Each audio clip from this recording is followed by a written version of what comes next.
tonight. Absolutely packed house tonight. Every ticket has been sold as you're looking live at the Trigon as we get set for 8 bare knuckle fights headlined by the heavyweight championship of the world.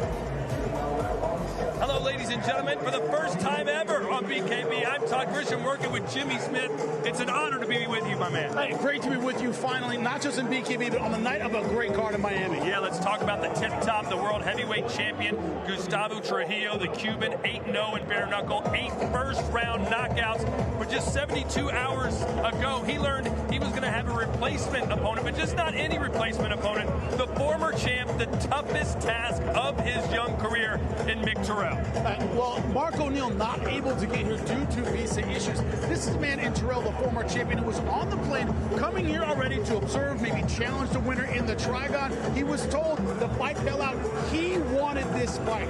He told David Tatro, he goes, I have my shorts, I got my mouth guard, let me have this fight. Very important. Wasn't compelled, wasn't asked. He said, I want to be the replacement fight. It's so rare. We have a fight like this fall out, and you get an upgrade, Todd. Yeah, the former champ versus the current champ. Can't wait for that. And we are in Miami, but it might as well be Havana. So many Cuban fighters on the card, including the bare knuckle debut of Yuri Gamboa, the former Cuban gold medalist, as well as love boxing world champion. What do you expect to see from him tonight? Well, I expect to see everything that made him a 2-time Olympic gold medalist and a world champion. He has the hand speed, he has the power, throws great combinations. The key to me is Talavera did not come out here to lose. The proud Nicaraguan has said, I know the history of Nicaraguan boxing as well. I want to make my mark in BKB. So the boxers who don't make the transition well don't respect the difference between having gloves on and going in there bare knuckle. He's respected the difference. Should have a great night tonight. He has all the physical skills. He's a massive favorite tonight, but you never know what's going to happen when you get hit in the face without gloves. You might want to bet on the Nicaraguan underdog here tonight. Also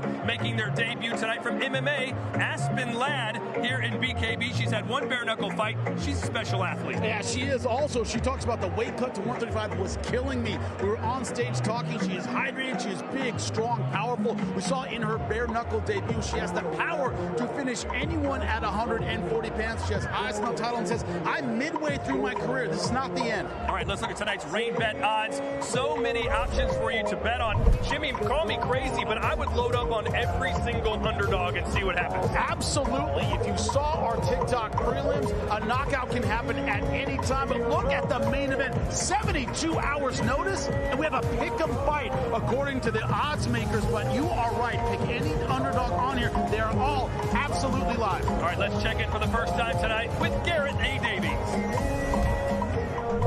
Thank you, Todd. Thank you, Jimmy.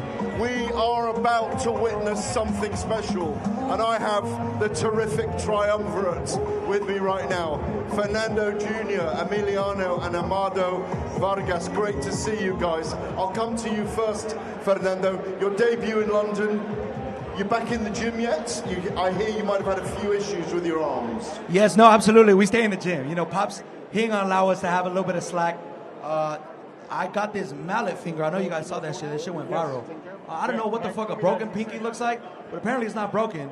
But the tendon ripped, so I'm gonna need to do surgery. I think I'm gonna be out for 8 weeks and get ready for another fight, another 8 weeks. So only thing I can do is control what I can control. Stay in the gym and stay sharp. Well, you look fly tonight, Emiliano.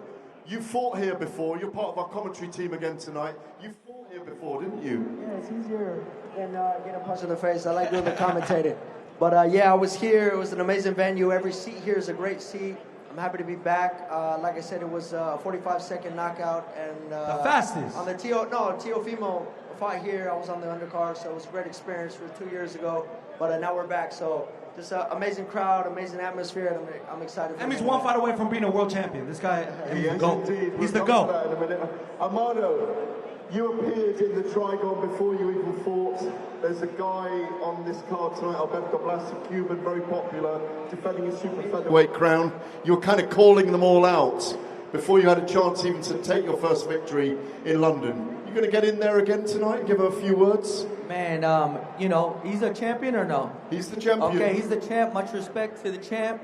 You know, at the end of the day, big shout out to BKB. They're doing a hell of a job, man, from David to everybody. Will, yourself, you guys are doing a great show. There's a lot of fans out here. Yeah. And shout out to the fans, man. Shout out to everybody here in the building.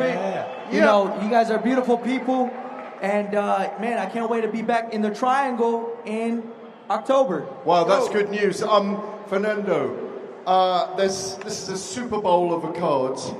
What are you looking forward to so much tonight? Maybe the heavyweight main event made at the 11th hour between Mick Terrell and Gustavo Trujillo? Yeah, no, I'm excited for Gamboa. I love beautiful boxing.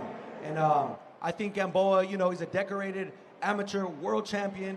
And it's great that bare knuckle BKB is having Gamboa here. I mean, it's a star-studded event.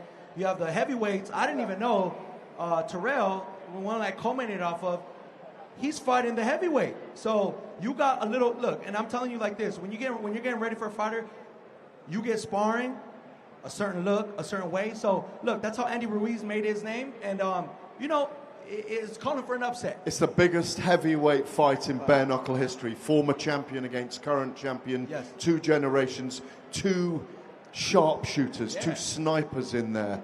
One of the things that you'll have witnessed with your brothers, Emiliano, is we've got the very best from boxing, as you are and they are, coming over to bare knuckle as well, opening an avenue in a different combat sport. These guys are going to come in here and sail and be champions in 2 sports. Right. No, I mean, look, I believe in my brothers. If that's something that they want to do, I got to fully support them. You know, this is something that, you know, is exciting to see. People want to see the knockouts. People want to see the blood. You know, and I'm just excited to see them. Whatever my brothers want to do, I'm going to fully support them, and I know they'll support me in what I do as well. You bring the bling, you bring the sharpness, you guys. You got all the jewelry for me and my brother. No, but you bring the bling, and you bring the talk, you bring everything. You've got of all of it going on. What we've got with you 3 is glove boxers in their prime, just embracing and putting their feet into the water in bare knuckle. Man, shout out BKB. It's the best motherfucking promotion. This is the best. You know, they take care of the dynasty, and just super humbled, super thankful for the whole team, and we're here big supporting. There's big fights tonight, and I can't wait to get back in there in October, man. So stay tuned.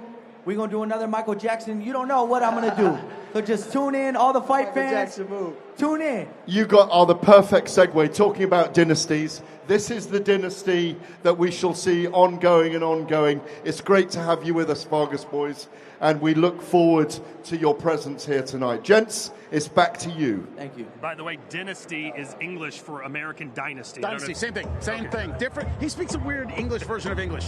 All right, let's quickly talk about that main event. We talked about how big it is, maybe the biggest bare-knuckle heavyweight fight since John L. Sullivan back in the 1800s. The X's and O's, Jimmy.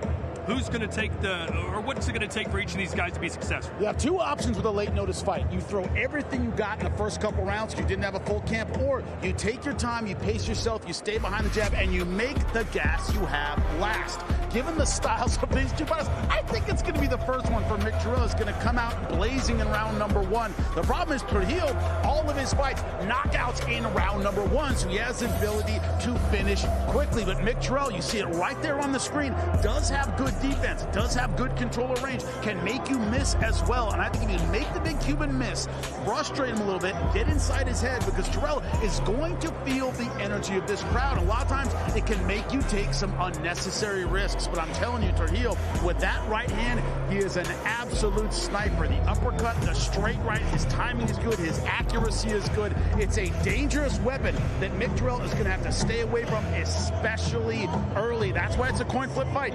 We know how important the clinch is in bare knuckle fighting. Who has the edge in that area? I would say Mick Terrell, simply because a little shorter in stature, a little bit stockier. Also, Trujillo needs a little bit of range to turn over that right hand. Take that range away from him in the clinch, you take away one of his biggest weapons. All right, coming up later, it's the BKB debut of Aspen Ladd. She's had 1 bare knuckle fight. She looked fantastic. She's taking on a tough Brazilian tonight, Bianca Diamandi. What do you think that fight's going to look like? I think it's going to be Aspen Ladd trying to impose her will. Bianca from the Shoot the Box team. You know what they bring in Brazil. Vanderlei Silva, the Shogun Rua, Ninja Rua. It's all about aggression. She's attacked that aggression, and it can be a great fight. Our first fight coming up next. At Tough Shed, we love to say yes. That's why we're America's #1 backyard building experts. Can we install your custom Tough Shed in a day? Yes. Are we proud to be made in America? Yes. Can you drive over a tough shed in a 4x4? Yes, but please don't. If you buy this month, can you get up to 18 months of no interest and no payments? Yes. That's right, we're saying yes to no payments till 2028 for qualified buyers. Call, click, or visit while this deal lasts. And it feels good to say yes to that.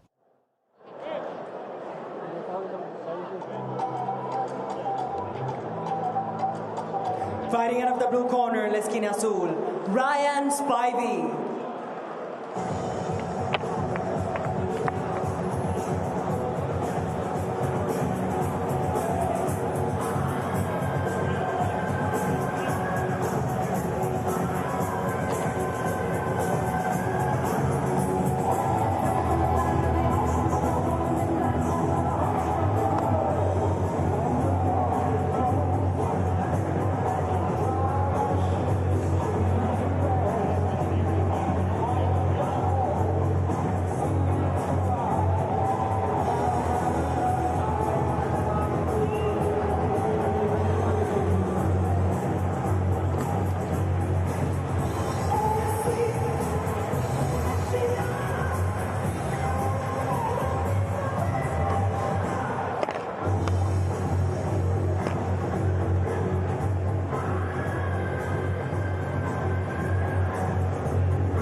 His opponent on the red corner, su oponente en la esquina roja, Robert Duran Jr.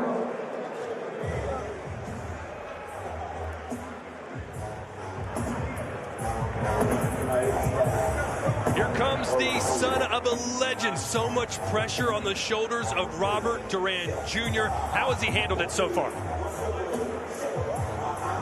When you look at what he has been able to accomplish with the pressure of that name, he comes in here ready to go, a great power puncher from a big win last time out in BKB. He has the confidence, he has the skills, especially his short-range power. You are watching BKB 56 presented by RainBet. BKB 58 is presented by RainBet. Experience betting without boundaries at rainbet.com. Adios Tequila Seltzer, the official tequila seltzer of BKB. Thirst Responder, the official hydration water of BKB. Tough Shed, you dream it, we build it at toughshed.com. Estrella Insurance, pay less than what you pay now for auto insurance, up to 50% less. Buy Hydra Shot Science in every sip, performance you can trust. Starburger, official partner of BKB. AMG, Accidental Medical Group, official partner of BKB, and BoxRec, the official data partner of BKB.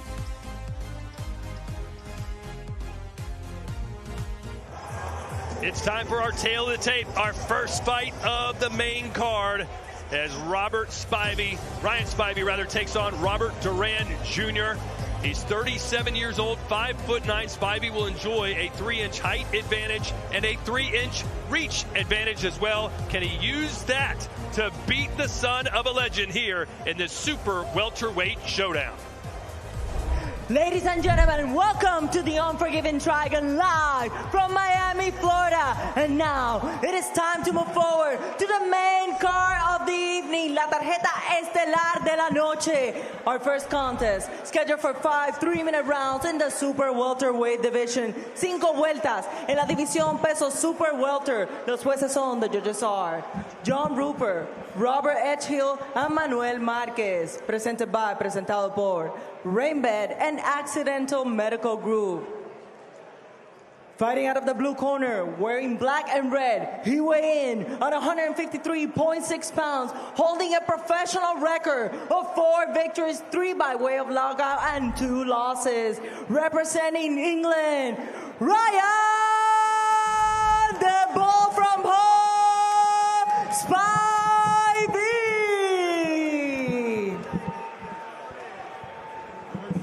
His opponent on the red corner, su oponente en la esquina roja, wearing blue and orange, vestido de azul y naranja.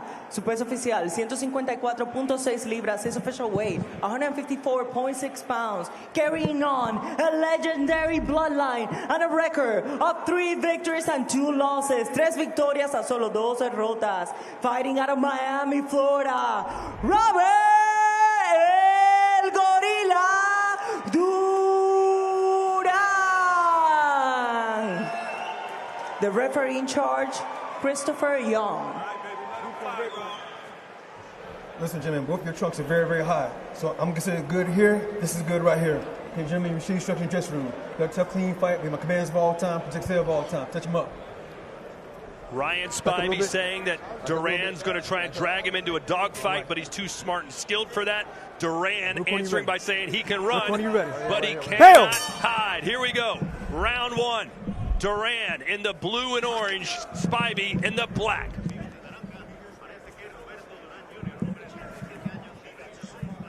Duran Jr., the more aggressive fighter for sure. He can pounce on you in a heartbeat.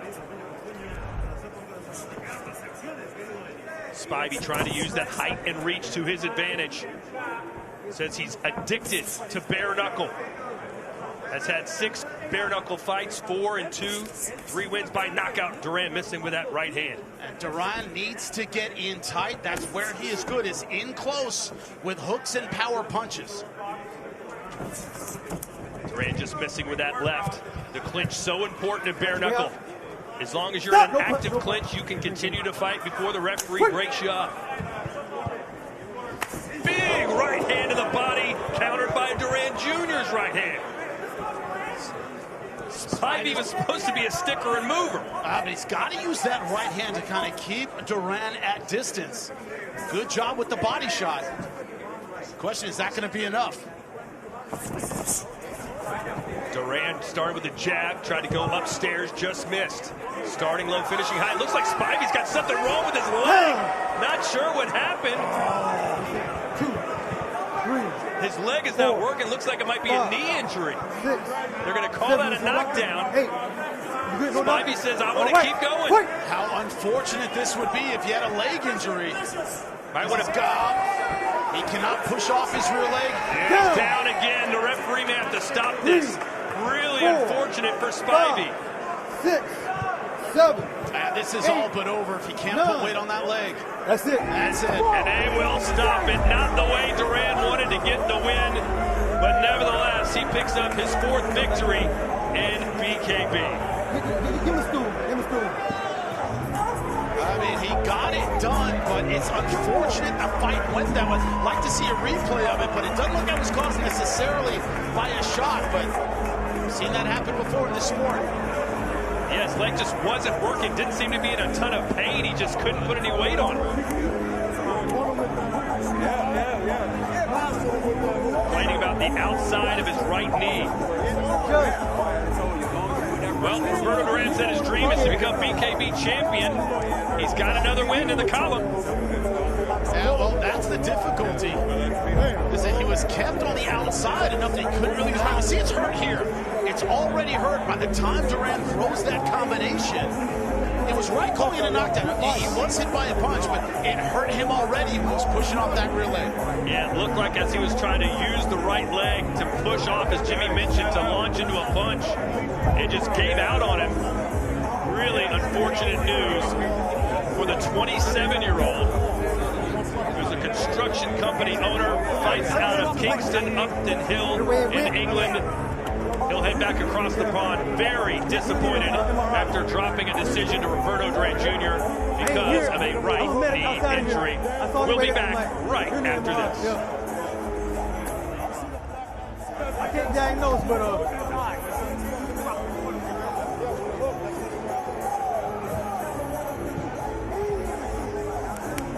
Duran.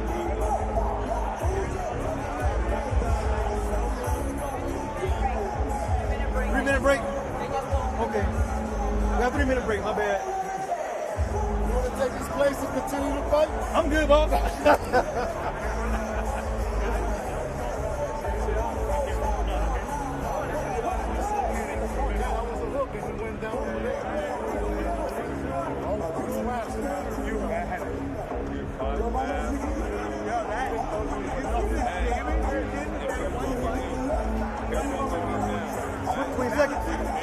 All right.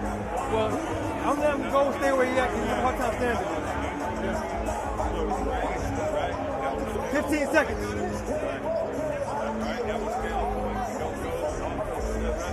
Watch the table behind you, Rob. Watch the table.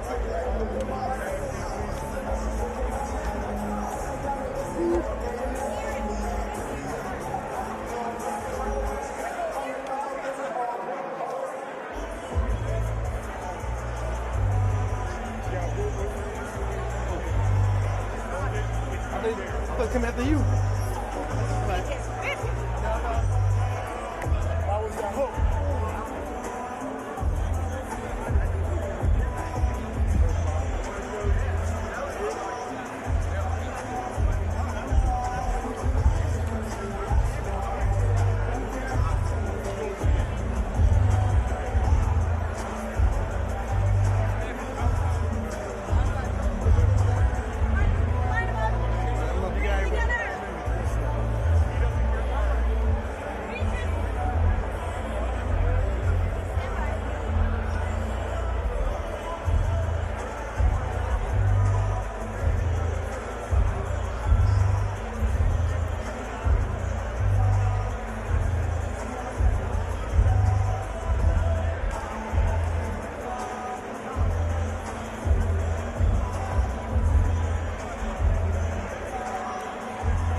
We welcome you back to BKB 58. Our first fight is done.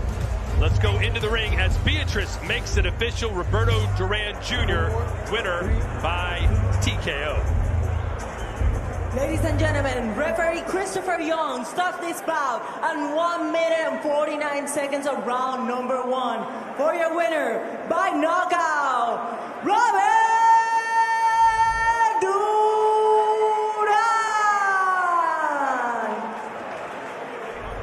So Robert Duran now 4-2 in BKB. Technically his 4th knockout. Let's go to Gareth A. Davies. You don't get paid for overtime in this sport, and even though it's a knee injury to him, 1 minute 49 seconds, you make your own luck in this sport, don't you, Roberto? I don't think it was a knee injury at all. You know, I mean, he's a good fighter. I give him everything, but I don't think it was a knee injury at all. I caught him with the hook at the end. He took it, but it is what it is. It takes, you know, guts to get in the ring, and I applaud him for that. And all glory to God, first of all. And glory to the DNA, blood, sweat, and tears of the Duran family as well. You're a Cuban Panamanian. It would be remiss of me not to ask you, the old man, the best lightweight in glove boxing history, bar none. Is it a pressure carrying that blood and that DNA?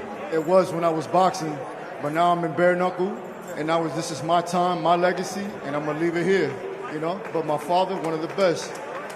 Yes, sir. As you say, you're built for this. You seem so strong, so powerful at 154. You've carried yourself like a champion all week around the fight hotel. How far away are you from challenging Rolando D or LT Smash Nelson or any of these guys at 154? Like I told you before, whoever has the title at the end when I'm up for it next, whoever has the title at that time, you already know a gorilla's coming. There's an event coming up in Tijuana in September. There's Newcastle in October as well, October the 10th. I think you've come out of this unscathed. Are you ready to rock again? I'm ready to rock tomorrow night. You know what I'm saying? Tomorrow night. Anytime, any place, anywhere. Ladies and gentlemen, the one and only Roberto Duran Jr. Well, usually I ask you maybe to give us a grade on a performance, but there's really not much you can say, is there? No, you really can't, and that's the sad part of it, is that I thought Spivey had good range control. We saw the power early of Roberto Duran. It would have been good to see a long fight. Hopefully, maybe Spivey can recover and get a rematch. Yeah, you got to feel bad for Spivey. That's a long flight back to the UK, and not the way he wanted this one to go.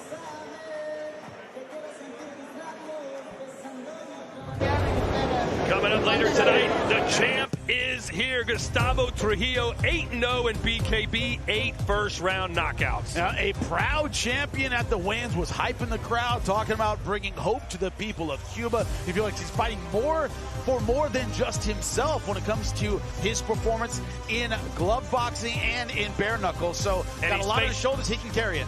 And he's facing the toughest task of his career in the former champ, Mick Terrell. That's still to come later tonight.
Right here.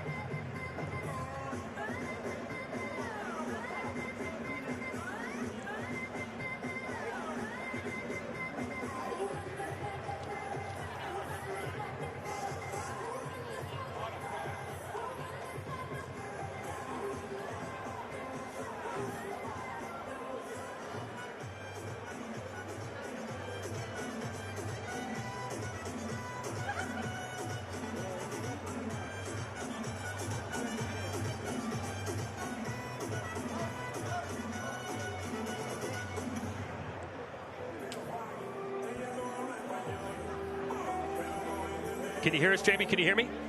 You can't hear me? She can't hear me. Can you hear me now? You can. She can't hear me. She can't hear.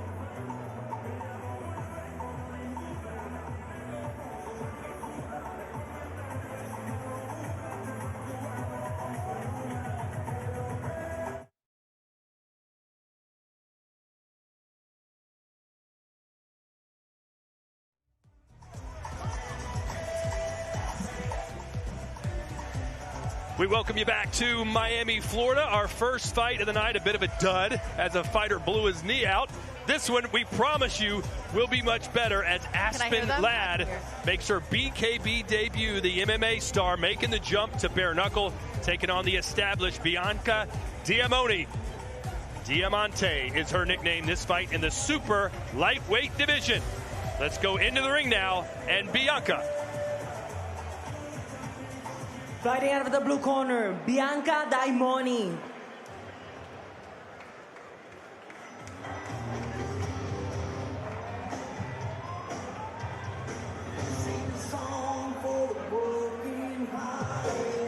How how can you go wrong with Bon Jovi? That's what I always say, Jimmy. You simply cannot. And one thing about her, and you look at the odds, heavily favoring Aspen Ladd, but Diamante from the Shoot the Box team, you see the flag all over her shoulders. That is an aggressive team. They always come forward. Very, very powerful puncher. She's fought for a title before.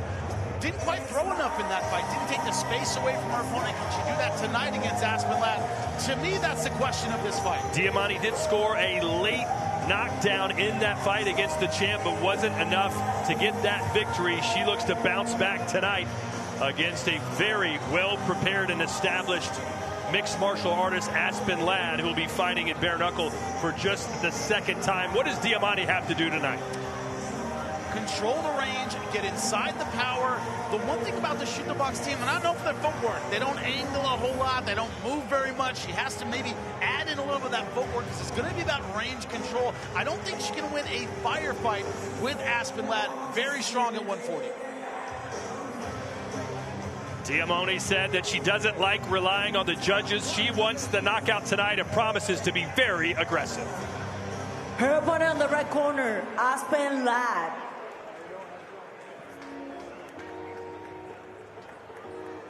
And joining us here ringside is the champ, ladies and gentlemen, the 140-pound champ, Jamie Driver. Jamie, welcome. What's it like for you to sit here ringside and watch two girls fighting? Man, thank you guys so much for having me on. It feels a little weird, but honestly, really awesome to be on the other side, and I get to see it from a different angle tonight. But also, you've been all smiles since you sat down. So, you know, she's a champ, but also you have a little bit of that excitement of wanting to be here. You've been in the ring with Diamante, but Aspen Ladd, a little bit of a different animal. She has real power, great at short range. What are you looking forward to her tonight, from her tonight? You know, I really, honestly, I was not impressed with her first outing in BKFC against Cheyenne Bentliff, so I really want to see if, you know, if her game has changed since that fight and if she can really bring it to Bianca. Well, you know Bianca very well. You just fought her in her last fight. What do you expect from her tonight against Aspen? You know, I definitely expect Bianca to come forward, to throw more punches, and to be a lot more dominant than she was in my fight for sure. The champ will be with us for the entire fight as long as it lasts as we go to our tail of the tape for this, the second fight of the night. Our first female fight on the card. Aspen Ladd, 31 years old, weighed in at 140 pounds, bang on, a 66.5-inch reach. Diamante, 5'6" with a 65-inch reach. She is almost a 7-to-1 underdog. Standing in the smallest surface of combat sports, we continue with a female bout in the super lightweight division. Continuamos con una guerra femenil en la división peso super ligero. Los jueces son, the judges are James Lázaro, John Rupert, and Robert Edgehill. Presentado por Rainbed and Adios Tequila Seltzer. Fighting out of the blue corner, wearing black and pink, she weighed in at 139.8 pounds, holding a professional record of 1 win victory and only 1 defeat. Fighting out of Imbituba, Santa Catarina, Brazil, Bianca Diamante Daimoni.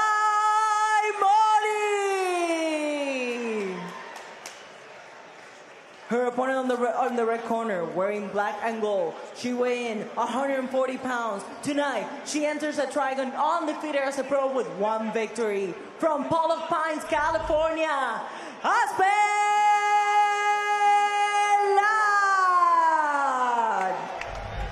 The referee in charge, Wayne Espinola.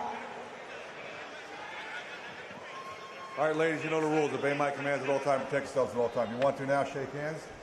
Step back. I think that's all I want to do. Aspen Ladd told us yesterday, listen, I'll be honest with you. I'm not the best striker in the world, but I'm great in the clinch, and that's what will be the difference tonight.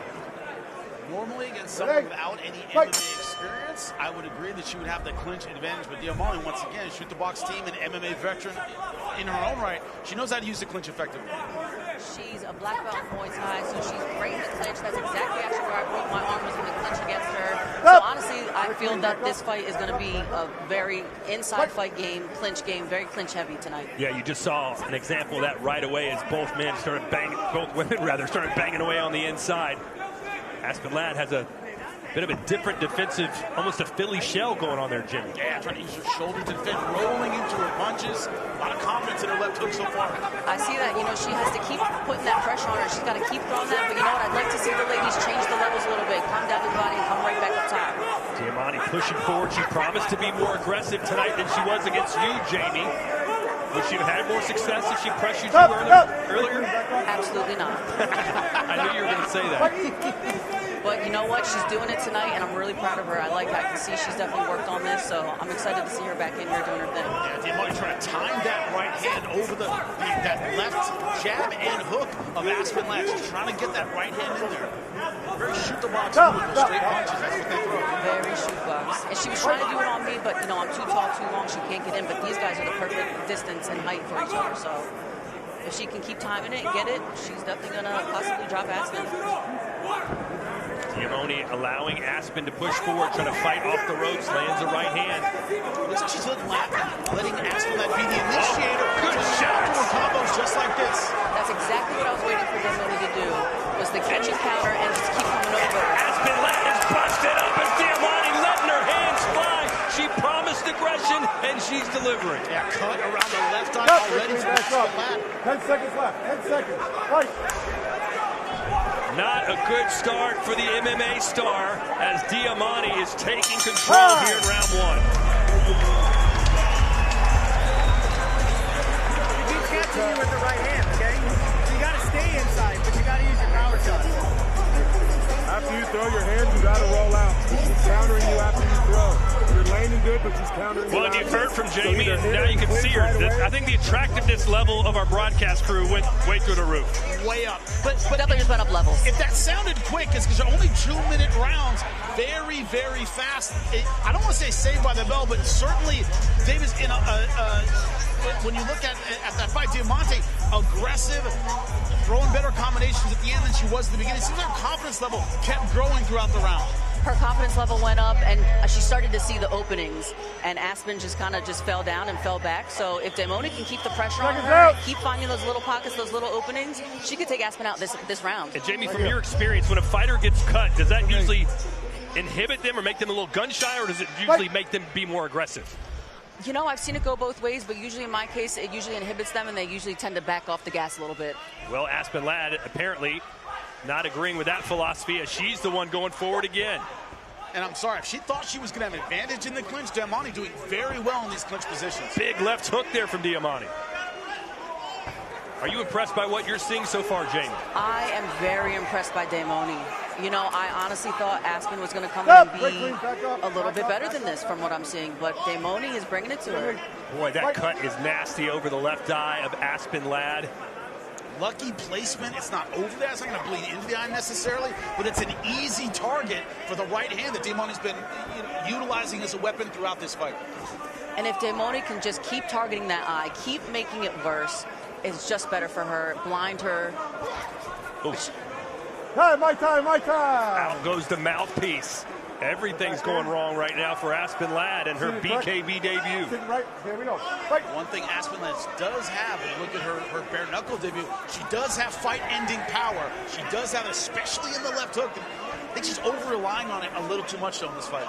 She was relying on it a little bit too much early on, and she hasn't really tried to step in on any of her punches. She's just trying to grab and clinch and kind of hold on.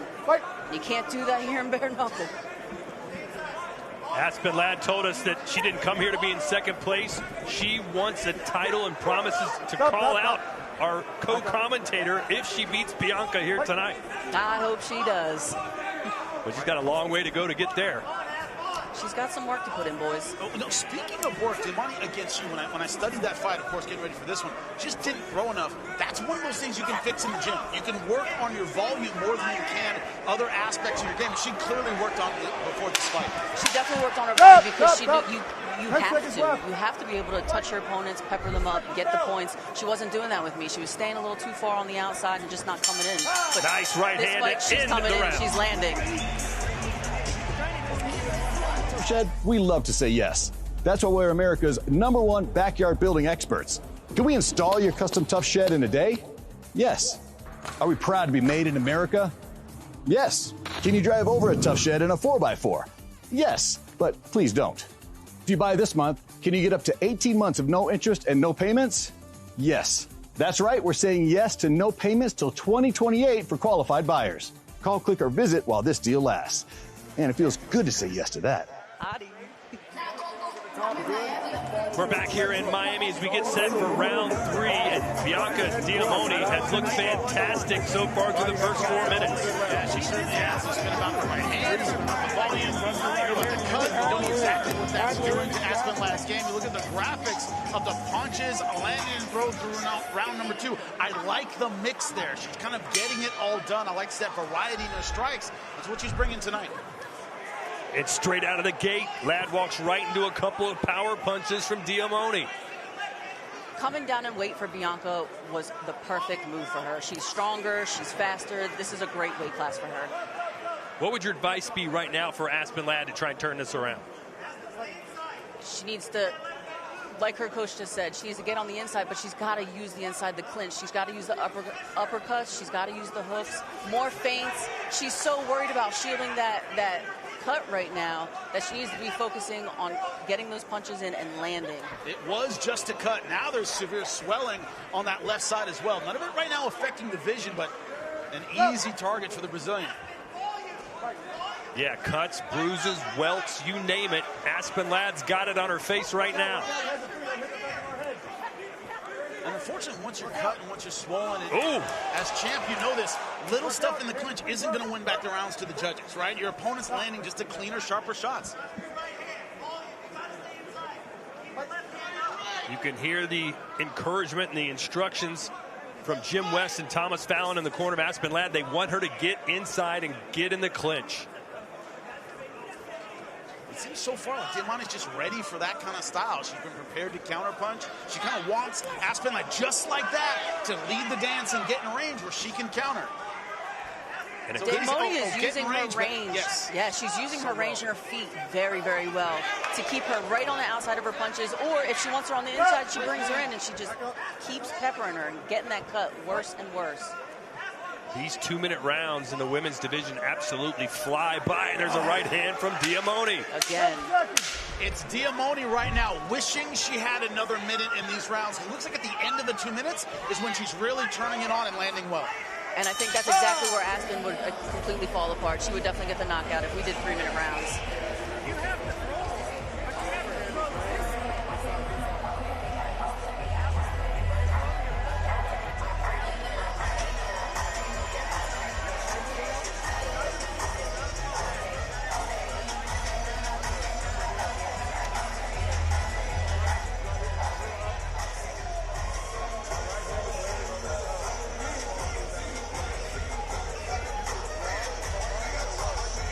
By the way, recovery in the corner is provided by Thirst Responder. When you look at that, it's one of those things where I'm listening to the device in the corner, I'm looking at what they're doing, and it's about volume and get inside, but sometimes when you're facing a counterpuncher who seems to have your timing, sometimes the best advice is, hey, let her initiate a little bit. Wait back and let's see if she can initiate. We can counter her, because Diamoni's so far so ready for that counter-fighting game, champ. Exactly, and like you said, you hear her coach saying to get on the inside. Well, you can't get on the inside if someone's countering you or they're keeping their range. So her coach needs to do a little bit better with the advice coming in. So a much different Bianca Diamoni than we saw in her last fight against the champ who's joining us here ringside. That's the voice of the 140-pound champ, Jamie Driver.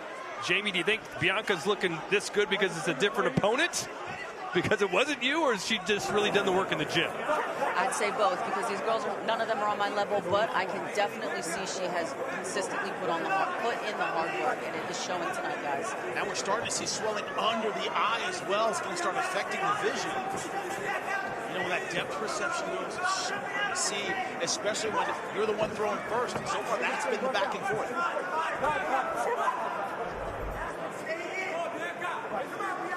If Diamoni can keep doing what she's doing, she wins the fight. Clean fight for Diamoni right now.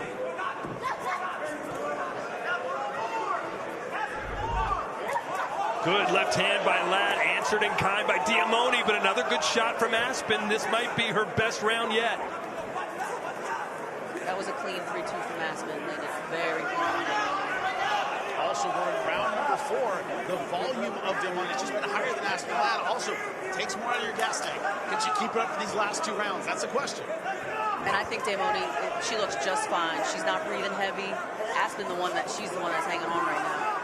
Demoni does now have, it looks like a bloody nose, as well as some blood coming out of her mouth, but not nearly the damage that Ladd has suffered. Sorry, my Portuguese isn't great, but I don't think in the corner they're saying, oh, you banked 3, you can back off. She needs to keep the pressure on these last 2 rounds. Remember, Aspen Ladd a big favorite. Look at the swelling around the left eye of Aspen Ladd. The fight's still going. Aspen is not out, so Demoni needs to keep with her game plan, either keep the distance or keep coming in. But she can't give up the mid-range up to Aspen. They got to get some end swell on her in a hurry. Those are about to set that hematoma on the head. Very, very bad. It seems a little bit too, champ, like more depth with 1,000 cuts. I don't see any one big shot which really rocked Aspen Ladd. But the volume, it's wearing her face down and wearing her down when it comes to her will to fight these late rounds. You know, you get a cut, that's one thing, but someone keeps peppering that same cut over and over again. You get the hematomas. You're getting worn down the whole fight. So I believe we have 1 more round, fellas. So let's see if Aspen can pick it up or if Demoni takes the win. Haven't seen any doctors really taking a close look. It doesn't seem like anything looks fight-ending right now, Todd, but it's just an accumulation of damage. Easy for you to say. Very true. I'm not in there getting hit. I'd already be at the hospital. They shake hands and get set for round 5. Can Aspen Ladd come up with something dramatic? As she's got swelling, cuts, blood, but she's as tough as they come. But even beyond that, champ, there's the damage, but it's also she hasn't really found a way to counter this countering style. The right hand still getting in like it did in round number 1. Demoni's still sneaking that right hand in, and just Aspen has not been able to apply anything that her coaches have told her to do. Oh, nice straight. Just as he said it, right hand got in sharp. She's a switch stance counter puncher, and everything is working out well for the Brazilian. And also, she's been very patient in the corners of the trigon. It's almost like she's using the fact that it's a small surface to her advantage as a counter puncher. She's laying back there and setting those traps. You know, she just did it perfectly to Aspen in the corner. She baited her in, clinched her, turned her, and then they got broken up, so she didn't take any damage from that. Well, you gotta salute the heart of Aspen Ladd. She hasn't taken a backward step one time despite all the damage she suffered. And it is really bad. I don't know how it looks on your TV, but up close, it is grotesque. Serious blood now coming down over the nose of Aspen Ladd. All due to that right hand. Wow. And Aspen thought she'd have a chance at me. It's good to be champ, I thought. That sounded like an evil villain. And now Aspen Ladd, and they just let their hands go. Why not? Nothing to lose for the MMA star. Demoni has to keep her hands high and get ready. Last 10 seconds. Aspen Ladd's going to throw what she's got. Good effort from Aspen Ladd at her BKB debut, but just not enough to beat Bianca here tonight. The official decision when we return.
look bad. Hey, Jimmy wants to know if that's your real hair color. Yes. I use the blood of all my enemies.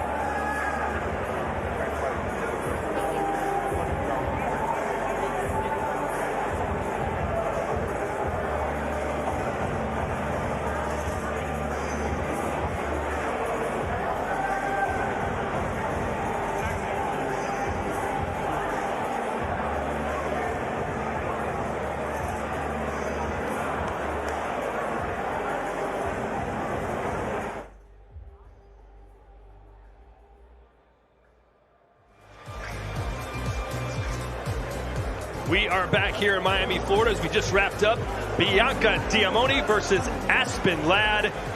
And if you look at the two fighters, I think you know who won this fight. Let's go into the ring and make it official. Here's Beatrice.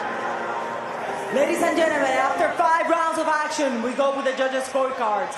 Judges James Lazaro and Robert Etchill scored this bout 49-46, and John Rupert 48-47. All in favor of the winner by way of unanimous decision. Todos a favor de la ganadora por decisión unánime. Bianca Diamoni. No surprise there. What are your thoughts, champ? Honestly, I'm very shocked at the way Diamoni came in here tonight, but I'm honestly very proud of her. I can see her and her team work diligently coming back in here, and I look forward to seeing her back in here again, and maybe we can run it back one day in the future again. Who knows? Champ, there's talent, and then there are adjustments you make in the gym. Some people have talent, some people don't. She made the adjustments in the gym. That's the impressive part to me, is she fought a totally different fight tonight than she did against you, champ.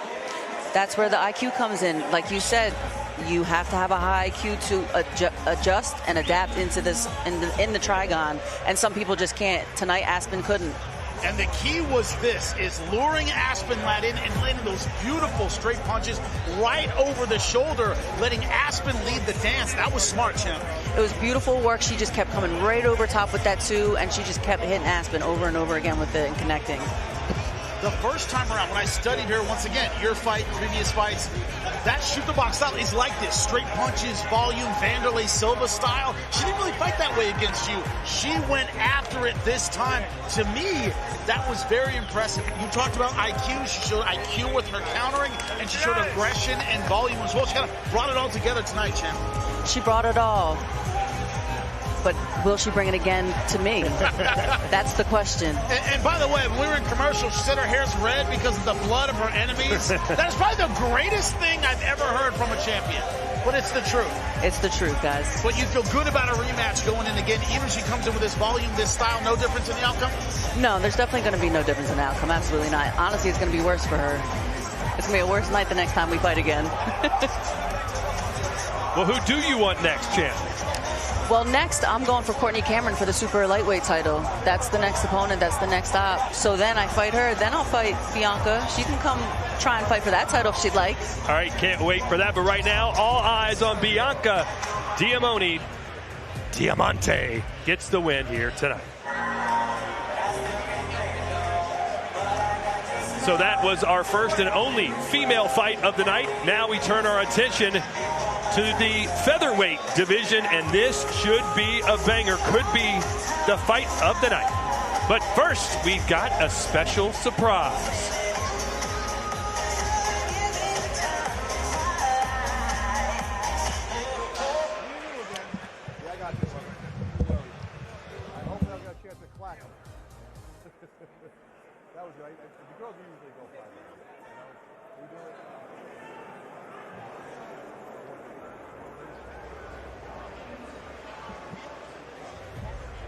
You were great.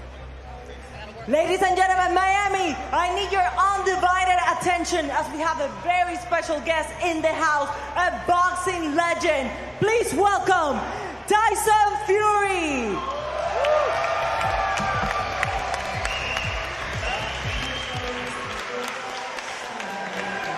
The Gypsy King is here, the former unified heavyweight champion of the world, Jimmy. One of the best to ever do it. And what I love about the Gypsy King is he loves bare knuckle. He's a fan of the sport. He's a guy who knows this sport in and out. So great seeing him as he steps over the top rope. Andre the Giant style. Absolutely love it. They call him the Gypsy King. He grew up fighting bare knuckle on the streets. And in his neighborhood, that's how he learned to fight. He honed his skills and became one of the best fighters of his generation. He's here at BKB. Can't wait to see what he has to say. Gareth A. Davies is with Tyson Fury. Well, I've got to start by saying there's only one Tyson Fury. Sure is, baby! There was a big heavyweight fight in London tonight, and Moses Tauma lost the IBF title to Filip Hrgovic. What are you doing in Miami? I'm here training for the biggest fight in boxing at the moment, me versus Anthony Joshua. Tell us more. There's not much more to tell you. Eddie, Earn and AJ are hanging out for a few more quid as always. And yeah, that's where we're at. Are they running scared?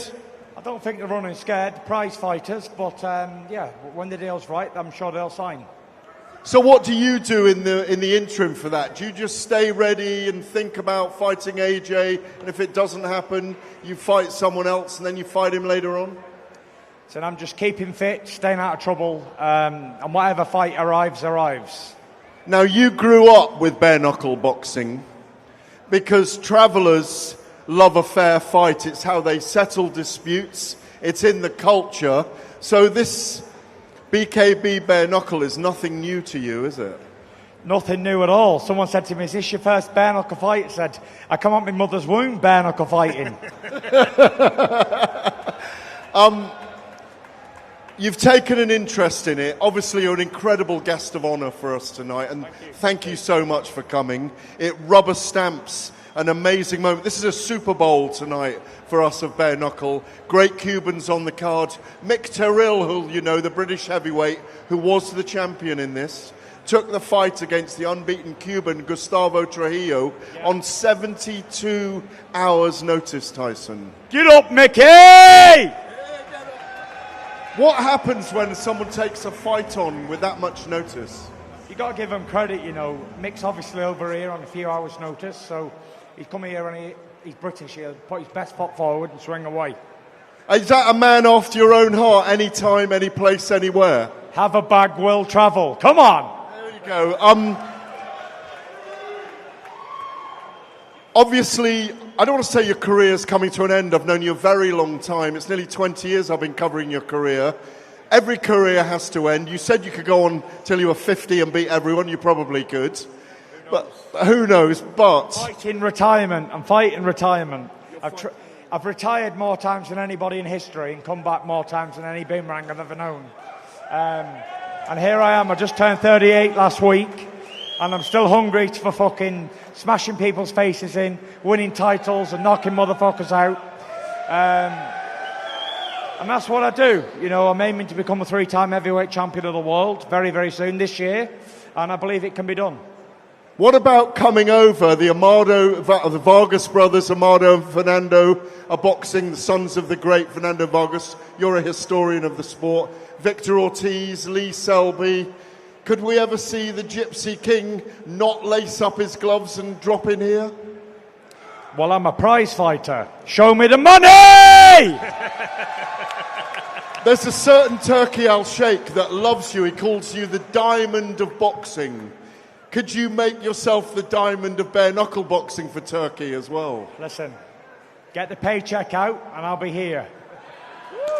Seriously, Tyson, I know that so many people are delighted to see you here tonight. We're growing as a company in leaps and bounds. And truly, from David Tatro, our CEO, from Mike Vasquez, the owner of the company, from Dafir Harris, who goes back in the day with Kimbo Slice, who started this stuff, we are so grateful to have you here with us tonight. Everybody, Tyson Fury, the Gypsy King.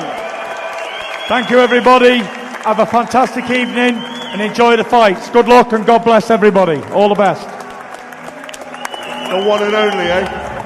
The Gypsy King, so happy to have him here. Isn't just his ability to fight, which we all know about, but the guy's a personality. He knows how to bring fun everywhere he goes. And BKB, fun tonight in Miami. I wonder what he thinks about the Trigon. You know, his whole success comes behind his footwork, his movement, the way he moves around the ring. He just kind of floats. How do you think he's doing there? I think his jab could reach from one side of the Trigon to the next. See the size of Tyson Fury, his ability to throw straight punches and keep anyone at the end of them.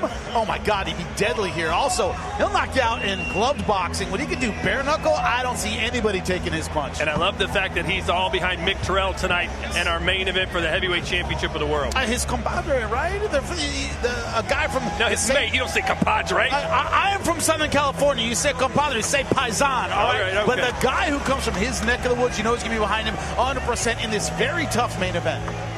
All right, so the Gypsy King will take his seat ringside as we battle on this fantastic card, one of the biggest and best cards in the history of BKB. Coming up next, it's the Samurai and Tristan Harrison, and later tonight in the co-main event, that is Yuri Gamboa, the Cuban gold medalist and former world champion. He makes his debut against Yesner Talavera. That's still to come.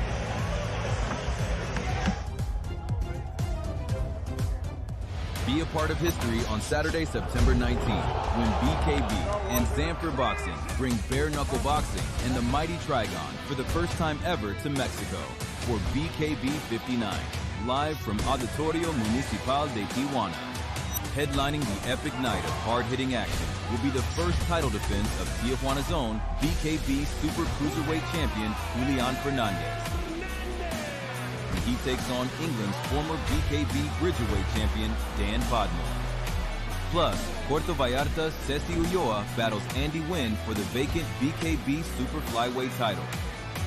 And Tutepec's Luis Guerrero returns to action. Don't miss out on seeing the world's largest bare-knuckle boxing organization live in Tijuana. Visit BKB59.com for tickets and information.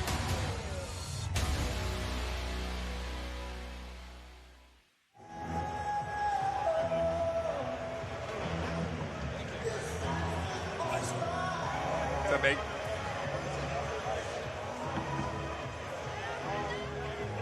Fighting out of the blue corner, Tristan Harrison.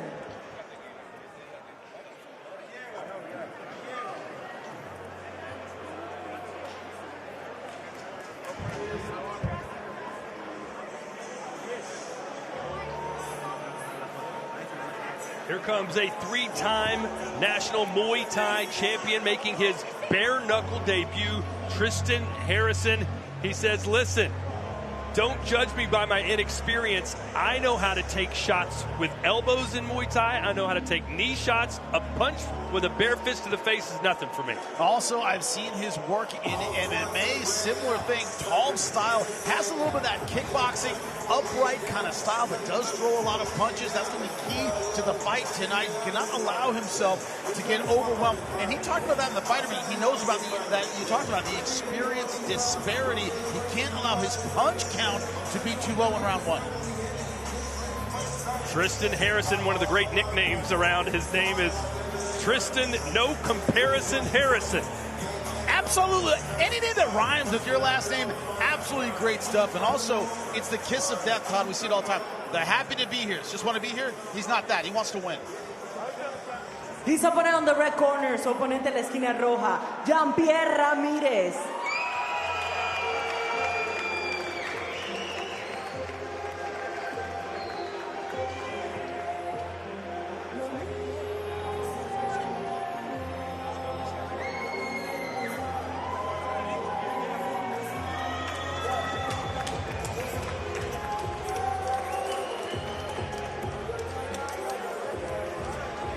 You're looking at the Samurai, the reigning BKB featherweight champion, moving up in weight to challenge Tristan Harrison. This guy will fight anybody in any weight class as you look at our Rain Bet betting odds. Yeah, a huge favorite is Ramirez. Talk about experience disparity. When you look at Ramirez's fight, my notes right on top, it says, kid has it all.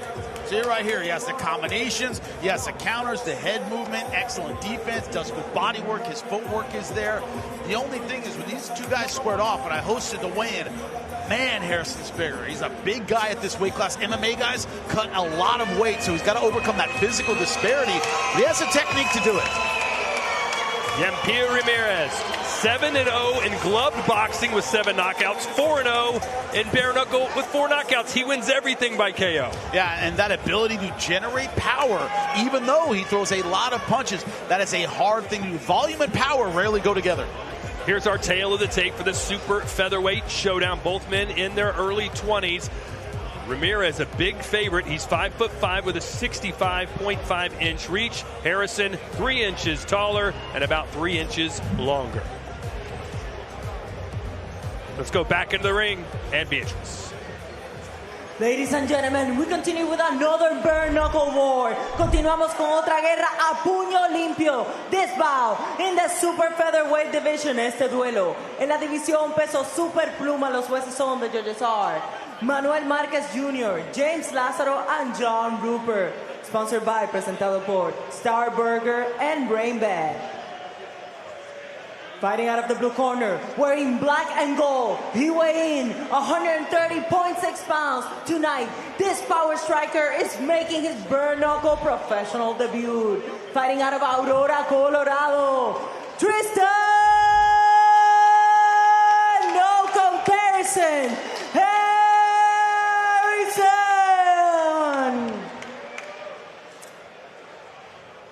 His opponent on the red corner, su oponente en la esquina roja, wearing white, yellow, and blue, vestido de blanco, amarillo y azul. Su peso oficial, 129 libras. He took the scale at 129 pounds. Tonight, he enters the Trigon undefeated as a pro with 4 victories. Esta noche, entra al Trigón invicto como profesional con 4 victorias. Fighting out of Miami, Florida, by way of La Habana, Cuba, Jean-Pierre Ramirez.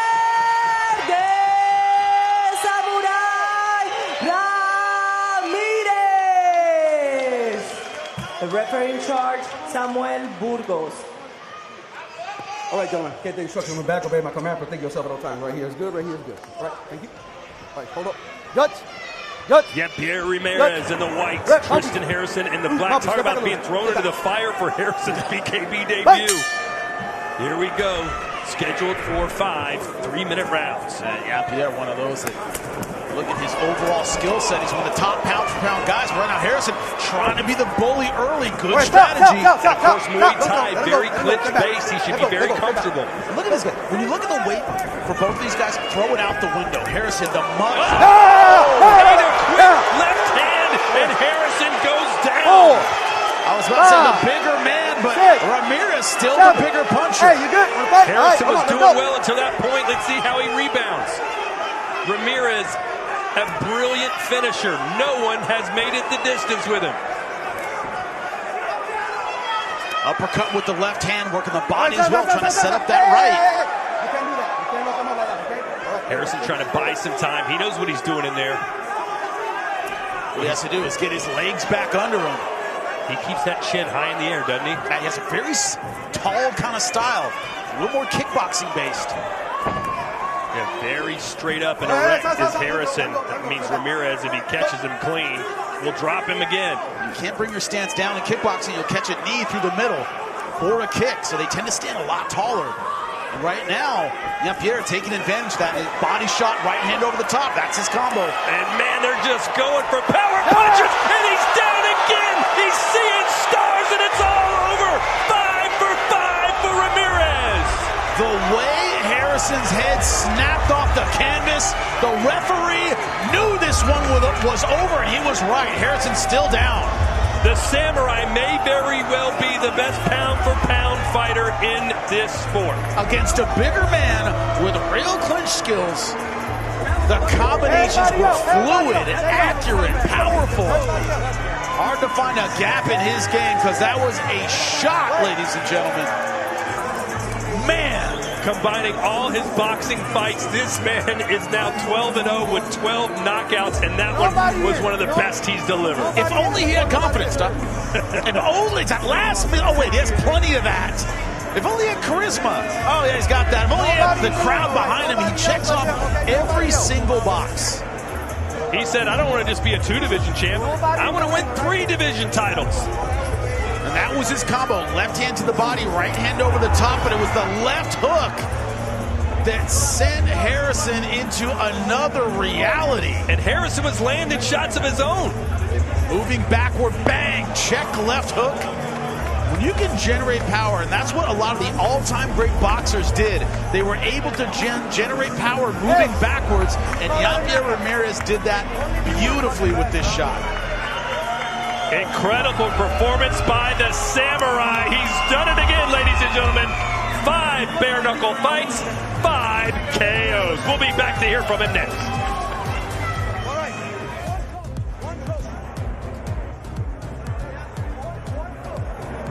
What's up, baby?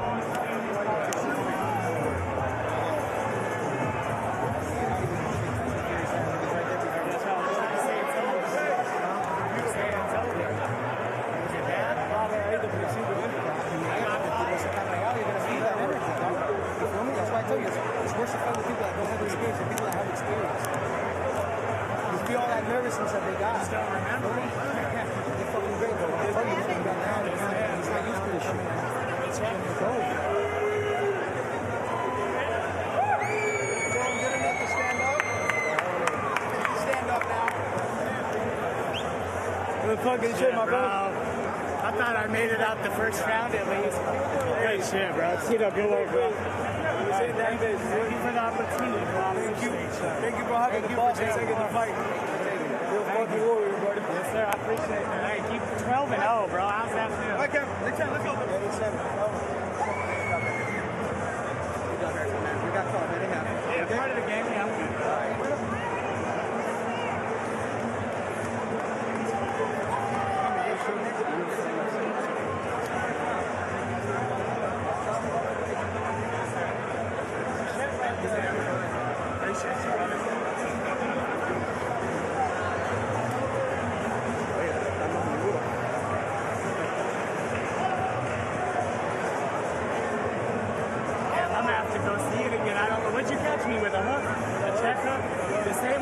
Everybody with, God damn it, I trained for that, bro.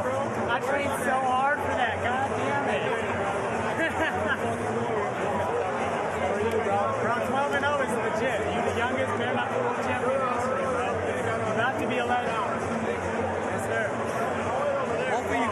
Hey, that's fine. This is the focus, right? This ain't the end for you. You get back, you recruit to train for fight out later, and you stay focused. You know what I'm saying? It's happening like that. You know, outside of this, it's all love, right? People love you, what you want to do. You know what I mean? They don't care about you. You can take care of yourself. Stay focused, stay on your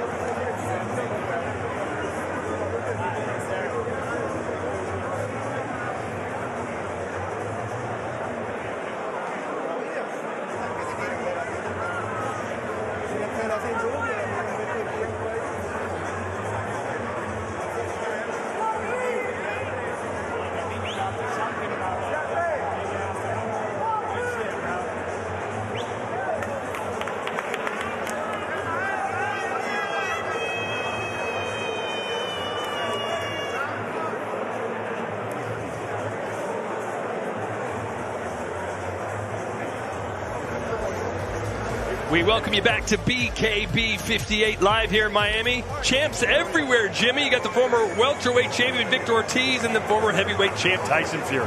Two guys who respect a lot of what they have done in the ring, and also, you know, maybe we'll see the Egyptian King and bare knuckles someday. Love to see it. Little throwback. He said if the check is big enough, he'll be here. That's going to be a really big check, though. I would not want to write that one. Beatrice about to make it official. The official time, 1 minute and 24 seconds of round number 1, el tiempo oficial. 1 minuto y 24 segundos del round número 1. For your winner, by knockout, Jean-Pierre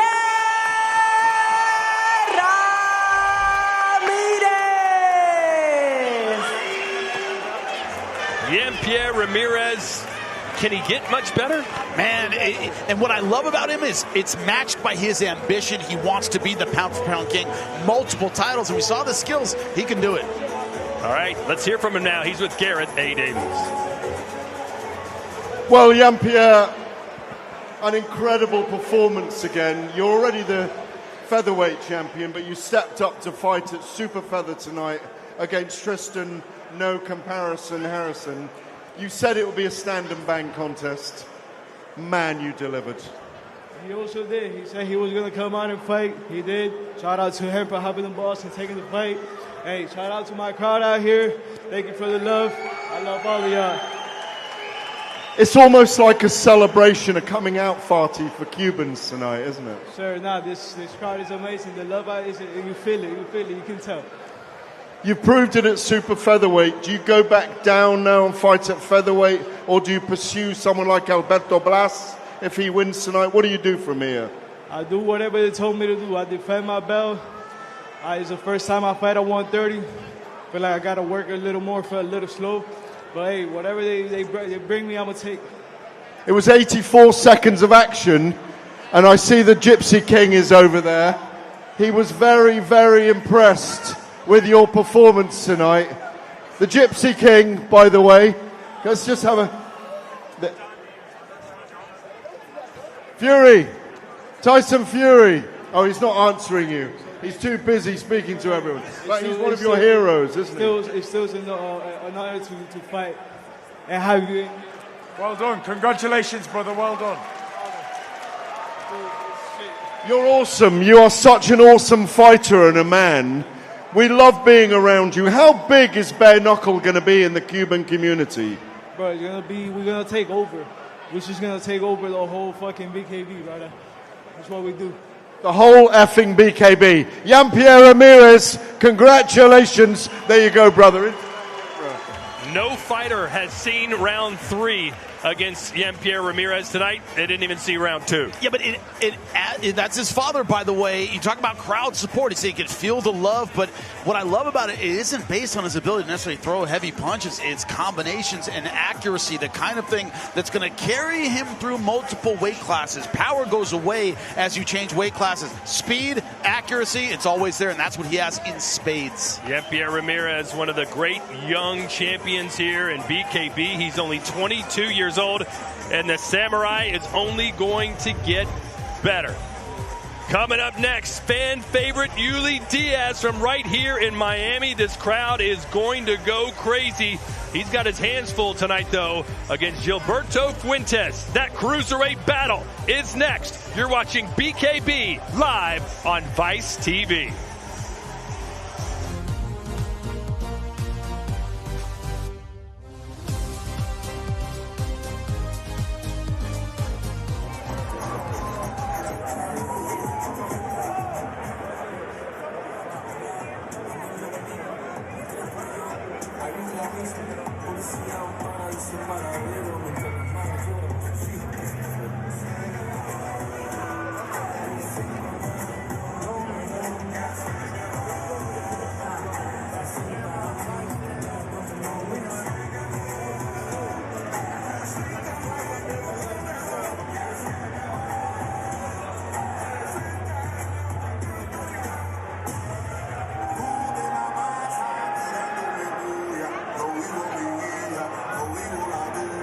Yo no me vendí en nadie, ella la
We welcome you back to what has been an explosive BKB 58.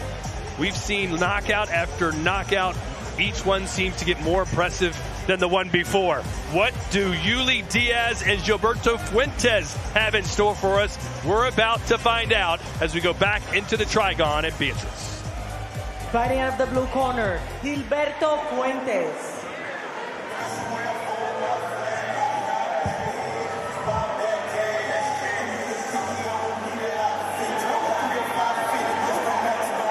Gilberto Fuentes, nicknamed G-Money.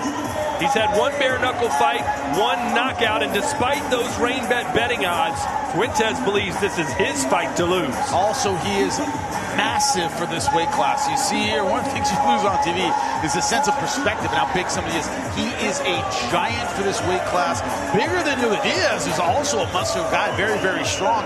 What I'm curious about, and I've seen other fights he's had in MMA and bare knuckle, etc. He has a trouble keeping the pressure on and not running out of gas. That's been the combination that's been difficult in other styles. Will it catch up to him tonight? That's the question. Told us he's going to give us a fight to remember. Says he's not a brawler, he's more of a technical boxer, but he says he can brawl too if it calls for it. He says he's prepared to win this fight any way he has to win it. Well, you hear the boos. He's going to beat the crowd as well, or at very least block him out. Well, he's got a 4-inch height and reach advantage. We're about to see how he does. His opponent in the red corner, Yuli Diaz.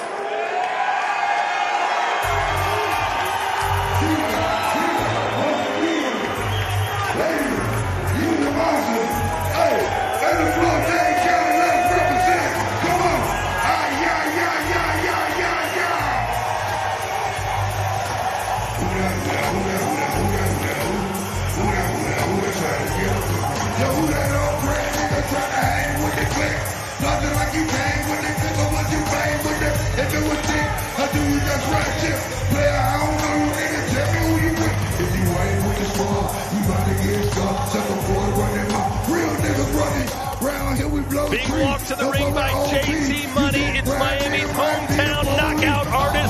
13 KOs in 14 boxing wins, 5 stoppages, and 5 bare knuckle victories. And he has power, especially at short range. When you look at this last time out, BKB 29, his opponent had his hands up, was trying to block the punch. It went right through the guard, knocked him off his feet and out of the fight. That's the kind of fight-ending power he has, especially in short range.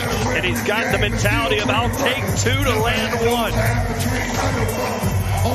Yuli's one of those guys, man, brings a ton of energy every time. This crowd absolutely deafening right now.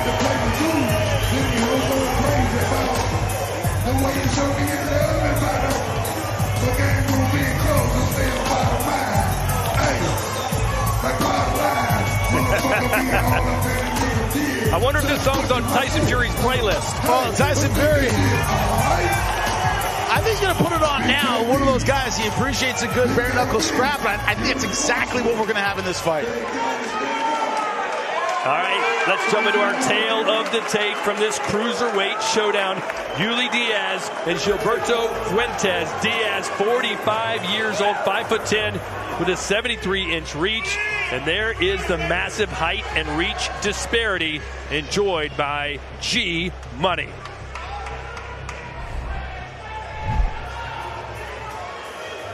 Ladies and gentlemen, we continue with the action. This bout in the cruiserweight division. Damas y caballeros, continuamos con la acción. Este duelo en la división peso crucero. Los jueces son the judges are Robert Edgehill, Manuel Marquez, and James Lazaro. Presented by, sponsored by Rainbed and BoxRec.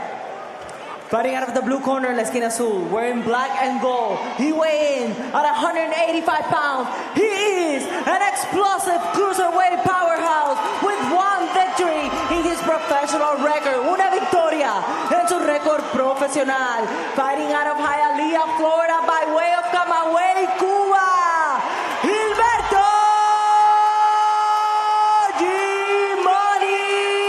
Fuentes.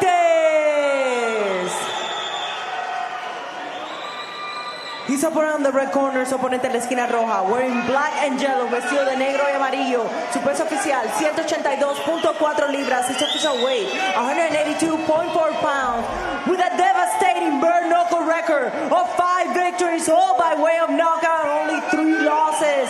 Repping the 305 Miami, Florida,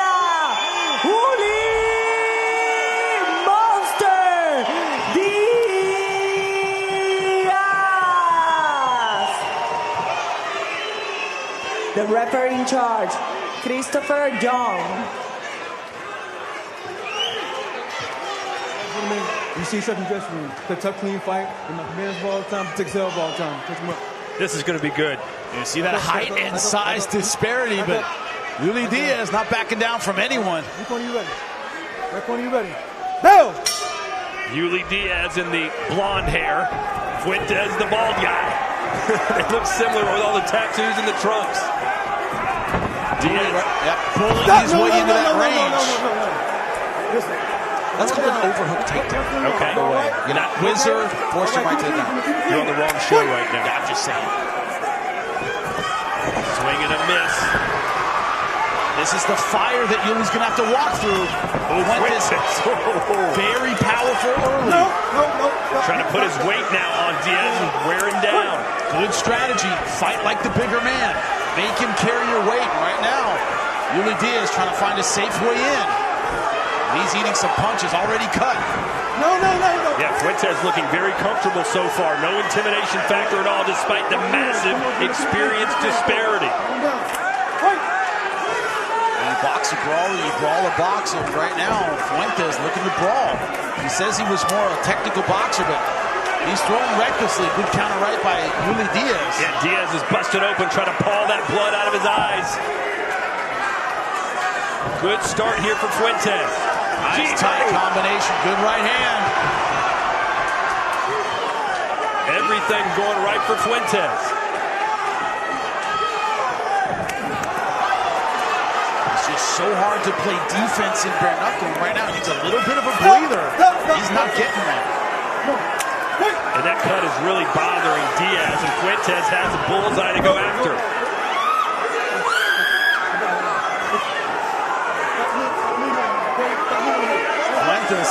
Says he's willing to walk through the punches in order to get in range and land his own power. So far, it's working.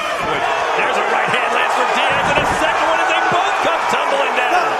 That was a good punch from Diaz. I think Fuentes is the one who's hurt. Yep. And they're going to call it a knockdown. This is knocked down by a punch. He was definitely the one who was hurt by a shot. Diaz getting the crimson mask, but that's just gotten him more fired up. Another good right hand. They both go down again. Oh, and a shot there from Diaz while he was down. The referee's got to get control of this. And this is turning into a street fight in real time.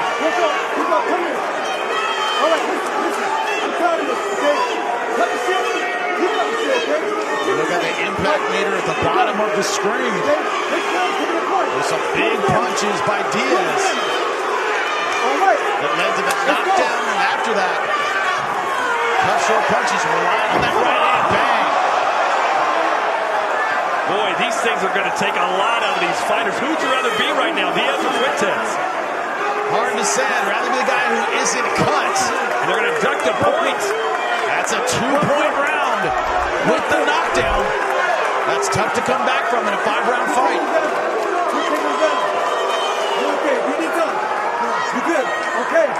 And Yuli Diaz is not taking any time, even though he was slammed. He said, I don't want to rest. He's going right at Fuentes. And this time they don't go down, finally.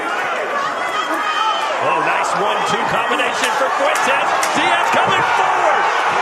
Big shots landed by these huge athletes. It's an awkward fight. It's an off-balance fight, but we'll see you round number 2.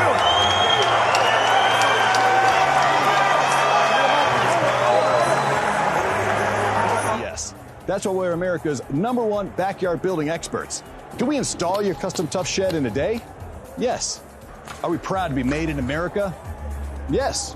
Can you drive over a tough shed in a 4x4? Yes, but please don't. If you buy this month, can you get up to 18 months of no interest and no payments? Yes.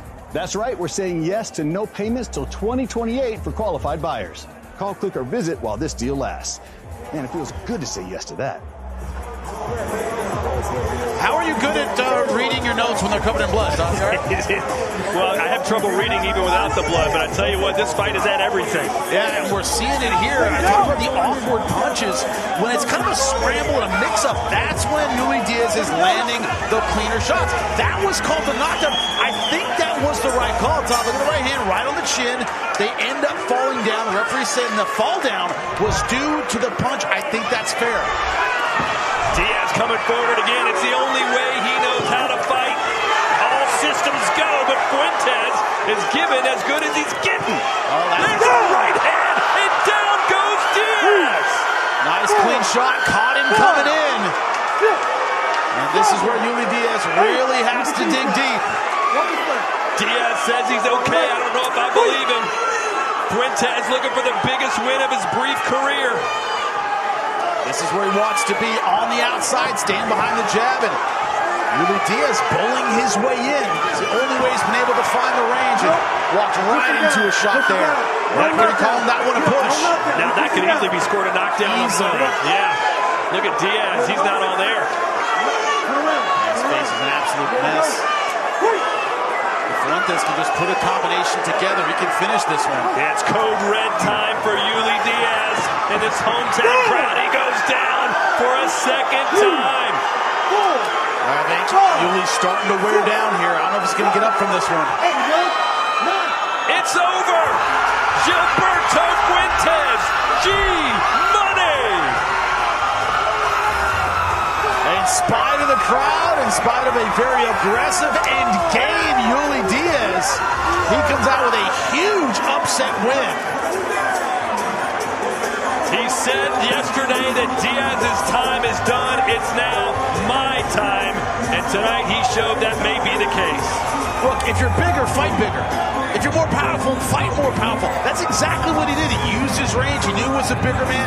He set up landmines with his punches that Yuli Diaz would have to walk through to find his own success. And you know, Yuli had some success at the end of round number 1, but as time went on, just more and more bombs in between him and Fuentes, and that was the key to the victory. But you got to tip your cap to Yuli Diaz. Not only did he draw so many fans here tonight, but he gave them all he could. Incredible work, and this is the end of his career. He earned this last fight. Great start from Yuli Diaz, but he's the loser tonight.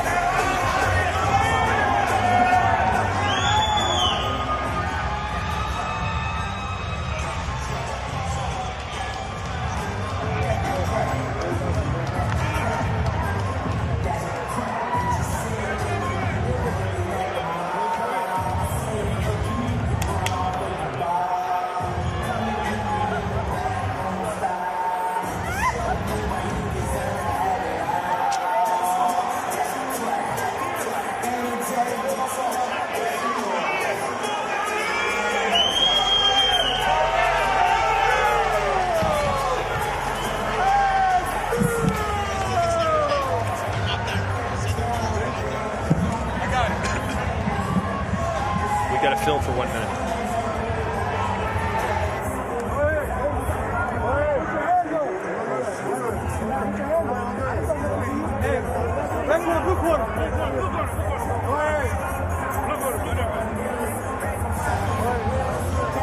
We welcome you back here to Miami, and an incredible outing, an incredible debut for Gilberto Fuentes here in BKB. He got dropped twice by Yuli Diaz, got off the canvas, and finished the job by knockout. Yeah, awkward fight. It was one of those where the range was never set in one particular place, and it was Ramirez making the right adjustments and being in the right place. I'm sorry, Fuentes, who was making the right adjustments, being in the right place at the right time. You see it here. Good action while Yuli Diaz was trying to come in and land that right hand. That right hand led to the success at the end of round 1, but just couldn't replicate that once Fuentes started finding his range and finding his timing. It's my first live BKB event, and the things I've learned quickly, obviously the clinch is important. Defense is very important, but it's so hard to get it right.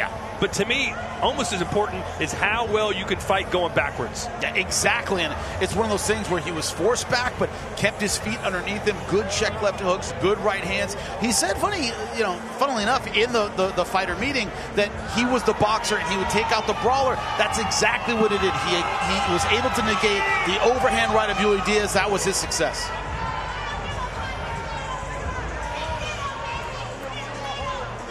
All right, Beatrice is about to make it official as Fuentes is getting a little testy. Ladies and gentlemen, Christopher Young, our referee, stopped this bout at 1 minute and 14 seconds of round number 2. For your winner, by knockout, Gilberto Fuentes! Some fighters are defeated by their opponent. Some are defeated by the moment. Gilberto Fuentes able to walk into hostile territory against a crowd that was cheering against him. He didn't just beat them, he beat his opponent as well. Gareth A. Davis is with him in the Trigon now.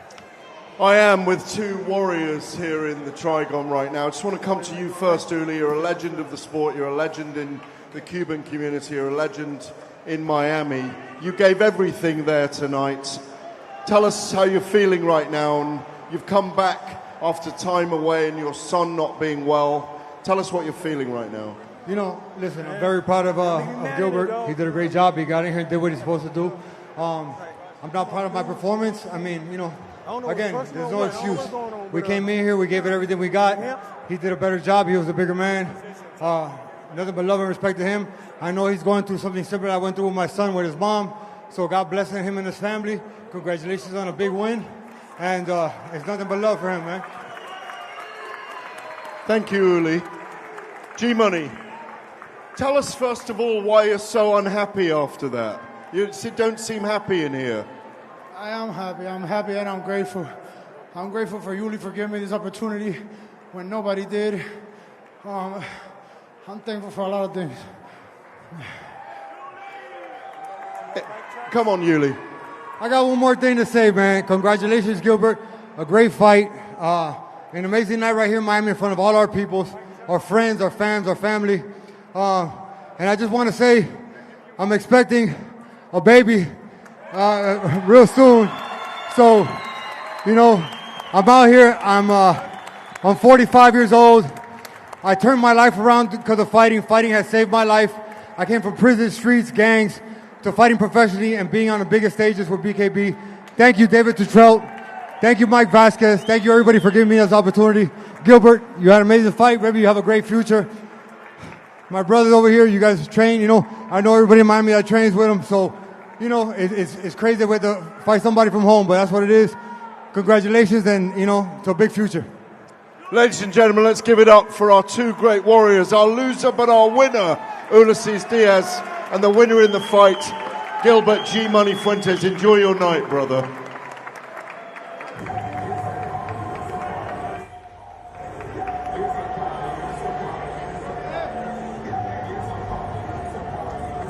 Brought to you by RainBet. Let's take a look inside the BKB VIP, the Cabana Cam.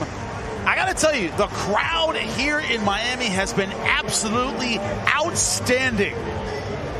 They've been behind their local Miami fighters. The Cuban crowd here, loud as can be. They've enjoyed some rappers. They've enjoyed great fights.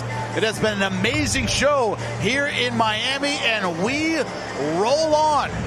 That's right, more to come, including, of course, the Cuban legend Yuriorkis Gamboa making his bare-knuckle debut. 3 title fights to come. Stay with us right here on BKB.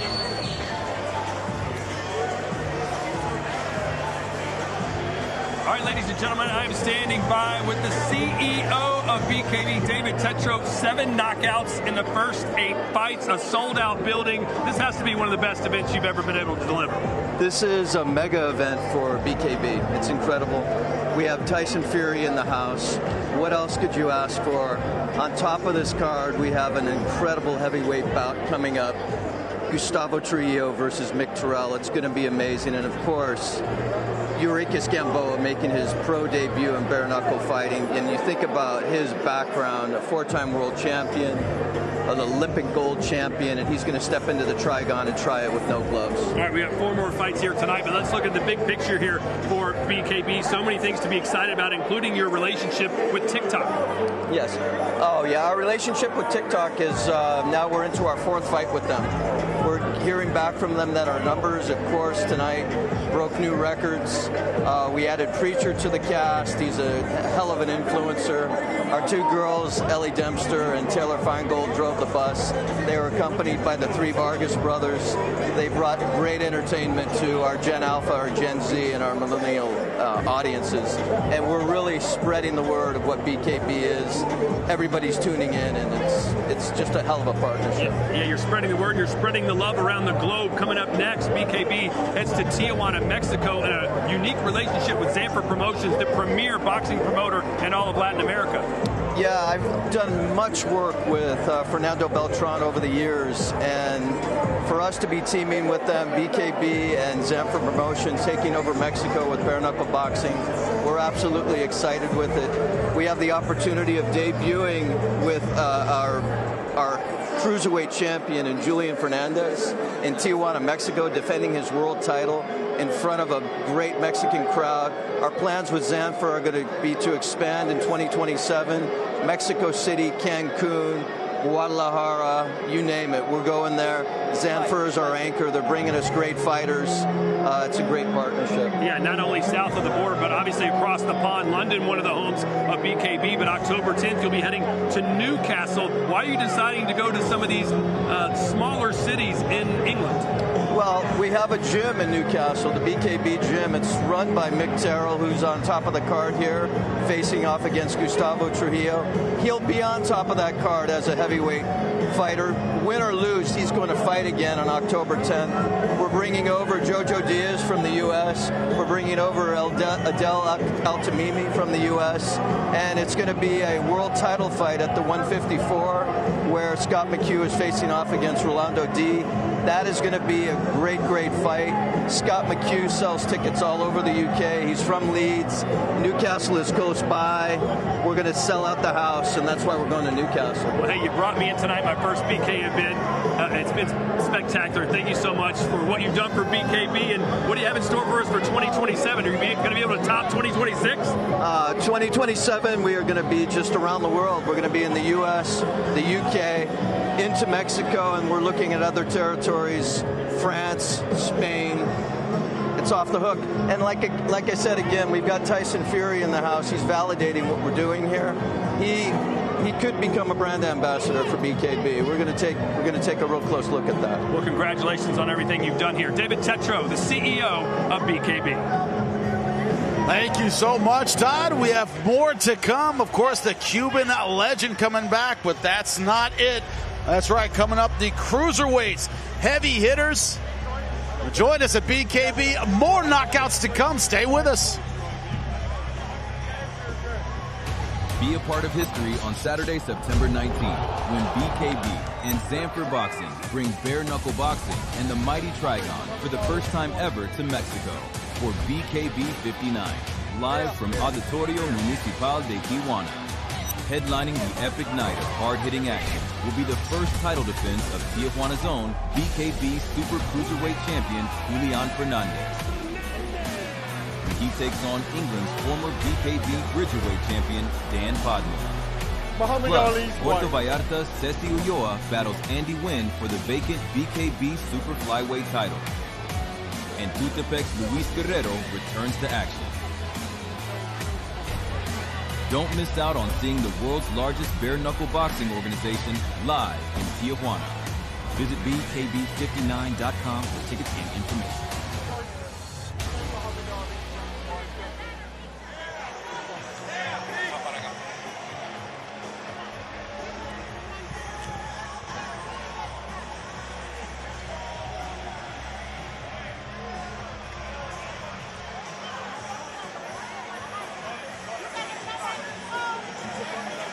Tissues, carnal, but I got a little wet towel.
We welcome you back to the James L. Knight Center in downtown Miami. And let's say hola to the Adios BKB girls, brought to you by Adios Tequila Seltzer. Hello, girls. I always know what round it is because of them. I'm staring at the round number. I'm staring at the round number. Jeez. Thank you for that politically correct statement, Jimmy Smith. I'm Todd Grisham. As I mentioned, he's Jimmy Smith. And joining us, El General Emiliano Vargas, 18-0, 15 knockouts in the 140-pound division. What are you thinking about this bare knuckle fighting tonight that you've seen? It's exciting, man. I mean, I'm blessed to be here. I actually fought here 2 years ago on the undercard of Teofimo. I forgot who he fought. I got a 45-second knockout here. So, I mean, it just brings back memories. And, you know, every seat here is a great seat. And especially where I'm sitting, you know, right in front of everybody. I got almost blood flying on me, and it's all over our stuff here, by the way. But how difficult is it as a brother? It's so much harder for me personally to watch a teammate fight, to watch a student fight, than it is to fight myself. It's your brothers in there doing bare knuckle, man. How stressed out are you, and how do you try to keep that away from that nervousness from your brothers as they're trying to get ready? I mean, look, I put everything in God's hands.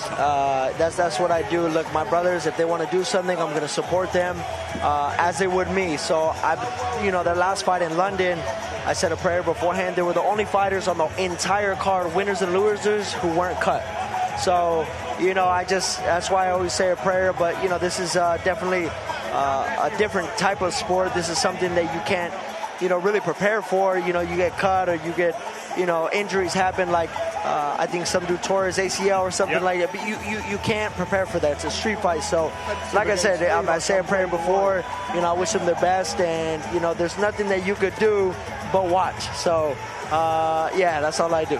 For those who weren't watching our prelims, you kind of gave us some breaking news of when we might be able to see you in the ring again. Yeah, so it's looking, we're going to do one more this year. We have 3 options, either on the Canelo card, co-main event on the Benavidez card, if not my own main event. And I talked to Tyson a little bit. He said maybe we do something on his card. So Tyson Fury. Yeah, on Netflix. So I mean, I'm open to all of it. I want to do the biggest things, and I want to be where all the visibility is at. I want to showcase my talents and show the world what I'm about. All right, so I've got a brother. He doesn't fight like I fought, but there's got to be a little gamesmanship between you guys in the gym. I got to knock out 45 seconds. I guess you got to beat that. There's a little bit of one-upsmanship. 100%. How does that motivate you guys? I mean, look, like you just said it. You know, there's always that gamesmanship. There's always that competition. I feel like if my brothers are throwing 3 punches, I'm throwing 4. If he wants to run 3 miles, I want to run another one, just to say that, you know, he doesn't want to go the 4th one. So, you know, that's just the way we were, and especially in a household with so much testosterone, with, you know, my father being who he was, it's just, you're going to have that competitive nature, no doubt. All right, you want to sit here and call a fight with us? You good with that? Yeah, no doubt. Let's do it. You guys are going to get my live reaction to all this. All right. Yeah. Well, coming up next, Yunieski Gonzalez, the cruiserweight nickname the Monster, taking on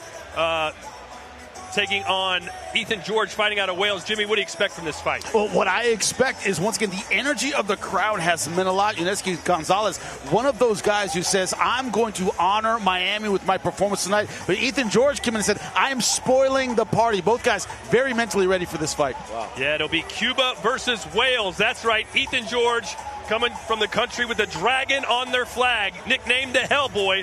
Let's see what he's got for us. Fighting out of the blue corner, Ethan George.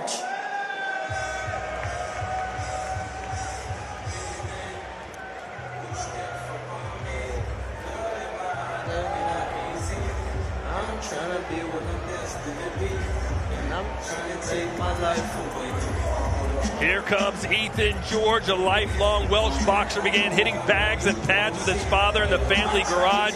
Entered a boxing gym at 11, went 24-4 as an amateur, had a brief professional glove boxing career, has made the switch here to BKB, and so far he's undefeated. Yeah, also, I called this fight in Cardiff, Wales. Look at the odds. Of course, Gonzalez, a massive favorite in this fight. I don't see that at all. George, one of those guys, stocky, has a little bit of that peekaboo style, generates a lot of power with every punch, and you said it, bare knuckle, so much can happen. A power punch can do a lot of damage.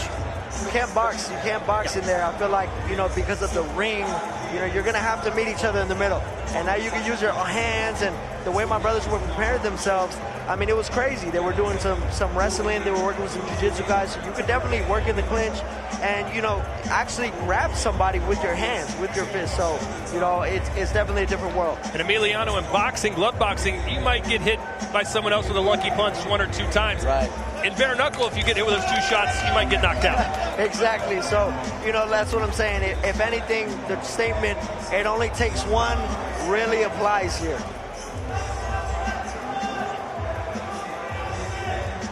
His opponent on the red corner, su oponente en la esquina roja, Junieskis Gonzalez.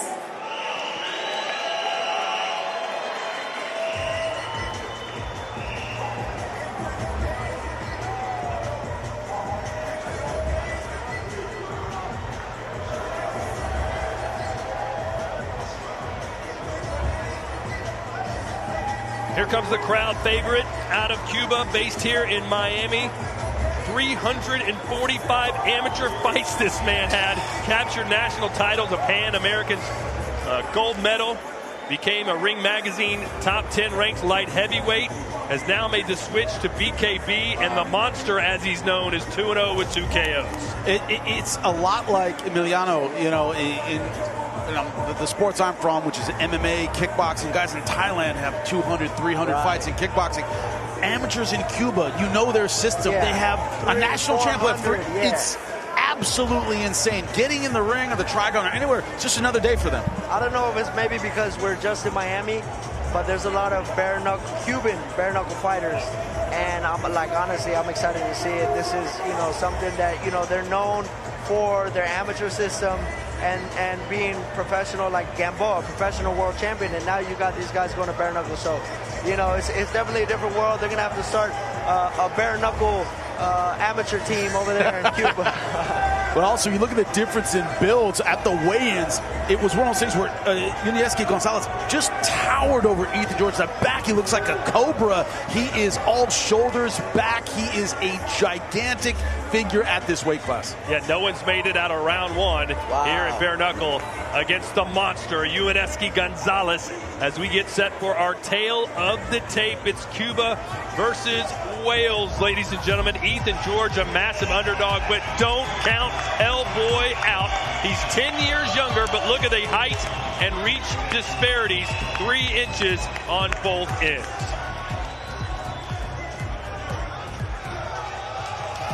It's time for our introductions back in the Trigon and Beatrice. Ladies and gentlemen, we continue with another bare knuckle war. Damas y caballeros, continuamos con otra guerra a puño limpio for the cruiserweight title. Los jueces son, the judges are John Rupert, Robert Edgehill, and Manuel Marquez Jr. Sponsored by Rainbed and Estrella Insurance.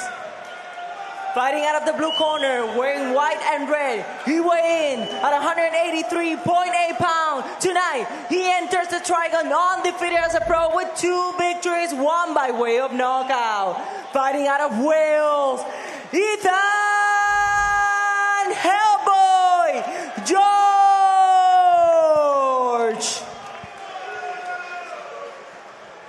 His opponent on the red corner, su oponente en la esquina roja, wearing black, vestido de negro, detuvo la báscula con 182 libras. He tipped the scale at 182 pounds. Esta noche entra al Trigón invicto como profesional con 2 victorias tonight. He enters the Trigon undefeated as a pro with 2 victories. Fighting out of Miami, Florida, repping Cuba, Junieskis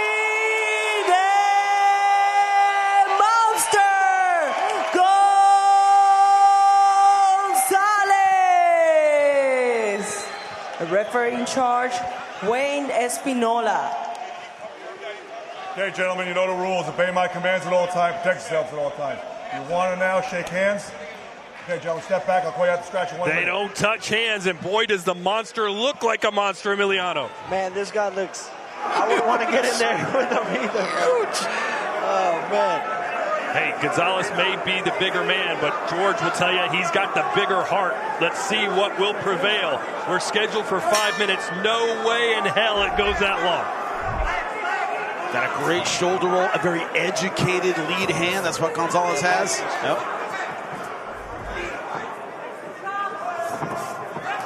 George has a chance. He's got to turn this into a brawl, not a boxing match. I like how he kind of used a shoulder roll there. I mean, I was talking to one of the bare knuckle fighters and kind of telling him that you can't really use the shoulder roll a little bit because of the fact that, you know, those punches really don't roll off. You know, when you have gloves on, they kind of roll off, but, you know, they don't really roll off when you're fighting bare knuckle. Gonzalez being very patient, waiting for George to make a mistake. George wisely targeting the body. And Zion Tomlinson last time out, Gonzalez just rolled over and knocked him down 3 times before the finish. But I like the composure from both these guys so far. This guy's focus is you could definitely see it in his eyes. The monster, you could definitely see it. Yeah, very, very beautiful jab. He's keeping his distance. This is honestly the most technical bare knuckle fight that I've seen this whole night. Oh! With the jab! With the jab! With the jab! Perfectly placed. Oh my goodness! It might as well be a power punch. He can't see. That could have a fractured orbital bone. He can't see. Probably orbital bone. That's it. That's it. That's all she wrote. Ueneski Gonzalez, the monster, roars again. What did we talk about? The jab, the ability to use the lead hand. Caught him in with a piston of a jab. Beautiful stuff. Wow. 3 fights, 3 wins, 3 first-round knockouts. Oh my goodness. For Ueneski Gonzalez. This guy is definitely a monster, man.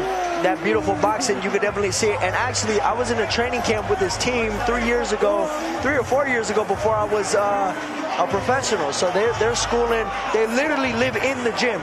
They have dorms in the gym, and you know, it's maybe 100 degrees in the gym. They still live there. Their alarm clock is the bell. You can see how emotional he is, man. Like, they live and breathe this. This is crazy.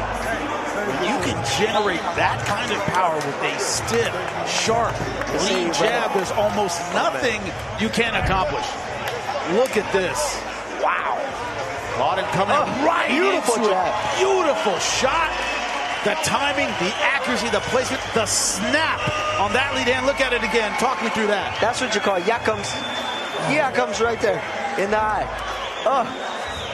Yeah, he probably hurt his orbital bone or something. Something's definitely broken. That guy pinpoint precision with that jab. It's beautiful.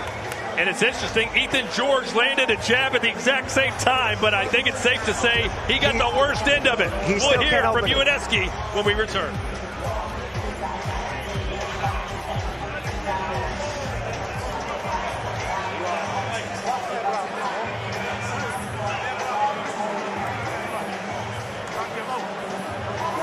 He still can't open it.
my fault. I'm sorry. Don't worry about it, bro. Don't apologize. Hey, get my idea that you good, but don't worry about it. Shit happens. Don't be nothing. No, listen. You'll be back and get your shot. Don't worry about it. Oh, how you ball? Yeah, no, I know. How you ball? Job. In the eye. How's it going? Never happened before. Never happened before.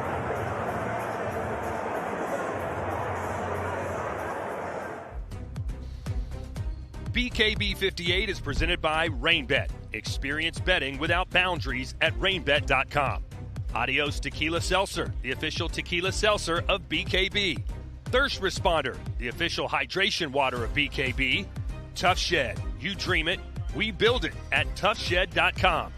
Estrella Insurance, pay less than what you pay now for auto insurance, up to 50% less. Buy HydraShot Science in every sip, performance you can trust. Starburger, official partner of BKB. AMG, Accidental Medical Group, official partner of BKB. And BoxRec, the official data partner of BKB. Beautiful, bro. Beautiful. Stop. Right there. Beautiful. And we welcome you back to South Florida, Miami, to be more specific. Our 10th trip to this amazing city. We're at the James L. Knight Center. It is absolutely jam-packed, and boy, is this crowd getting their money's worth. We just saw our 8th knockout in our 9th fight. That is incredible. Beatrice about to make this one official. Ladies and gentlemen, the official time, 1 minute and 19 seconds of round number 1. For your winner, by knockout, a new Cruiserweight champion, Yunieski Gonzalez! An emotional Yunieski Gonzalez becomes the new champion in the Cruiserweight division. And you can see what it means to him as Cuba has yet another success story here in BKB. The Hellboy, Ethan George, was never really in this fight. Just tried to hang in there and then ate one of the biggest power jabs you'll ever see, and that was all she wrote. Let's hear from the new champ. He's with Garrett. Yunieski Gonzalez. Thank you, Ethan. There you got the flags. Yunieski Gonzalez, el nuevo campeón. ¿Cómo suena? The new champion, how does it sound? Trabajamos mucho tiempo para esto. Creo que llegué aquí a la compañía para hacerme campeón del mundo y es un sueño hecho realidad. It's been a long time coming, he's saying, but it's a reality now that I'm champion of the world. En este deporte no puedes ganar sin experiencia, con rapidez, con paciencia. You can't win in this sport without experience, patience and speed. And you showed all of those tonight. Demostraste todas las cualidades esta noche contra Ethan George. Sí, había que llegar aquí lo más concentrado posible.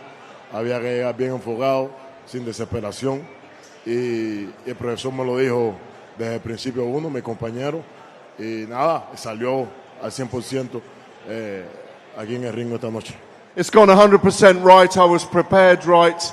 I brought everything I had in here tonight with my team. Finally, ¿qué significa para ti? What does it mean to you estar frente de tu raza, de tu pueblo, de tu ciudad, de Miami, lo cubano, tío? What does it mean to do this in front of Miami, your town, your city, and your Cuban population? ¿Qué peleador no se siente contento pelear en su casa, en su patio y tener toda la fanaticada esta gritándote, aplaudiéndote, pidiéndote más, pidiéndote el 100%? Creo que cualquier peleador que pelee en su casa y tenga un resultado así, las emociones son inmensas. Y más lo que está en Cuba, que ahora mi tico está sentado en el televisor mirándome. They're watching me at home on TV in Cuba, fighting in my town, my district, my backyard, Dafir Harris. It's an amazing feeling. Ladies and gentlemen, give it up for El Monstruo, el nuevo campeón, Junieski Gonzalez. Ah! Miami! Well, the monster certainly looked like a monster tonight, Jimmy. He looked absolutely fantastic. I like the technique. I like the accuracy. He did it essentially with one punch, the lead jab right to the eye. Incredible performance. Also, we didn't see his entire arsenal. That is the scary part. Now let's look at our updated rain bet odds with just 3 fights to go. Some massive underdogs coming up in the next 2, but then the main event, even Steven. As we look at our rain bet performance of the night so far, and it has to be Bianca Diamoni, who looked sensational against Aspen Ladd earlier tonight. Hey, you talk about betting on upsets. She was a huge underdog in this fight, and she had the strategy to win, making it a counter-punching fight, making it about the right hand, a cut over the left eye of Aspen Ladd, some serious swelling, hematoma around the head, just beautiful targeting with the right hand. Last time out, she took on the champ before this fight. She didn't have the volume. She didn't quite have the aggression. She didn't have quite the forward movement. She had all of it in this fight. Make no mistake, we have the champ next to us calling the fight. She is much more dangerous this time around, and she wants another shot at the champ. She earned it against Aspen Ladd. Aspen Ladd had one bare knuckle performance before this fight. As Jimmy said, she was a big favorite, but she was stopped in her tracks by the Brazilian, who believes she should get a world title rematch in her next fight. We'll see how that goes, but congratulations to her. The rain bet performance of the night, her unanimous decision win over MMA star Aspen Ladd here tonight in Miami. Look at the damage. A ton of damage, and I like to show respect at the end to Aspen Ladd for getting in there, making 140 pounds and taking on Diamante, who looked spectacular. Tonight had absolutely flown by. Just 3 fights to go. And coming up next, a fight that could steal the show. Alberto Blas taking on Brandon Burr. These 2 men have been going at it all week long. They finally face off next.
Eight wins, 8 knockouts, 7 in the first round. I'm gonna stay in top.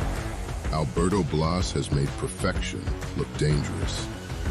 I'm not regular fight, I'm different fight.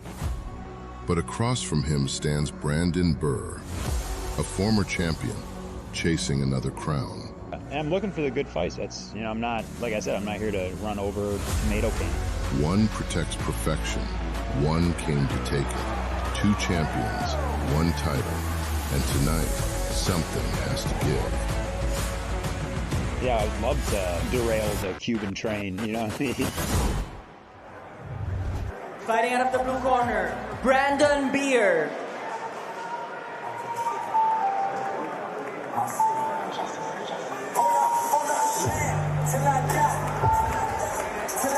Brandon Burr, the former BKB featherweight champion of the world.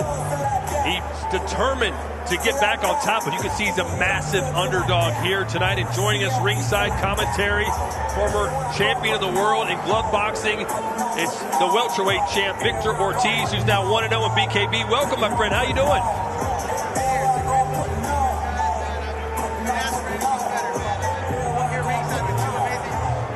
So, well, what more is there to do, you know? When you look at a fight like this, you can be a 10-1 favorite. And a guy like Brandon Burr doesn't look at the odds, doesn't care about it. He's that kind of fighter. You think it motivates him? You know what? I've been there before. I know what it feels like. So for him to be coming as an underdog, that's one of the most dangerous places to be for a reigning champion, you know, in my opinion, in my eyes. I've been there a few times. When you made your debut, what was the most shocking thing or the thing that surprised you the most about being in the Trigon? I think the thing that really surprised me, and I really enjoyed it, for one, but it was the fact of the clinching and the punching. That was like, oh, wait a minute. I can do this now. Yeah, but the thing is, I've never really held somebody when I got hit. And, man, I took this punch, and I just remember my leg kind of did the whole tingling thing, and I go, whoa. And I grabbed him because I could, and then I let some punches go. I was like, wow. That was definitely different and new. And it hurts. That's an understatement. There's Brandon Burr, nicknamed Slaughterhouse. His opponent on the red corner, Alberto Blas.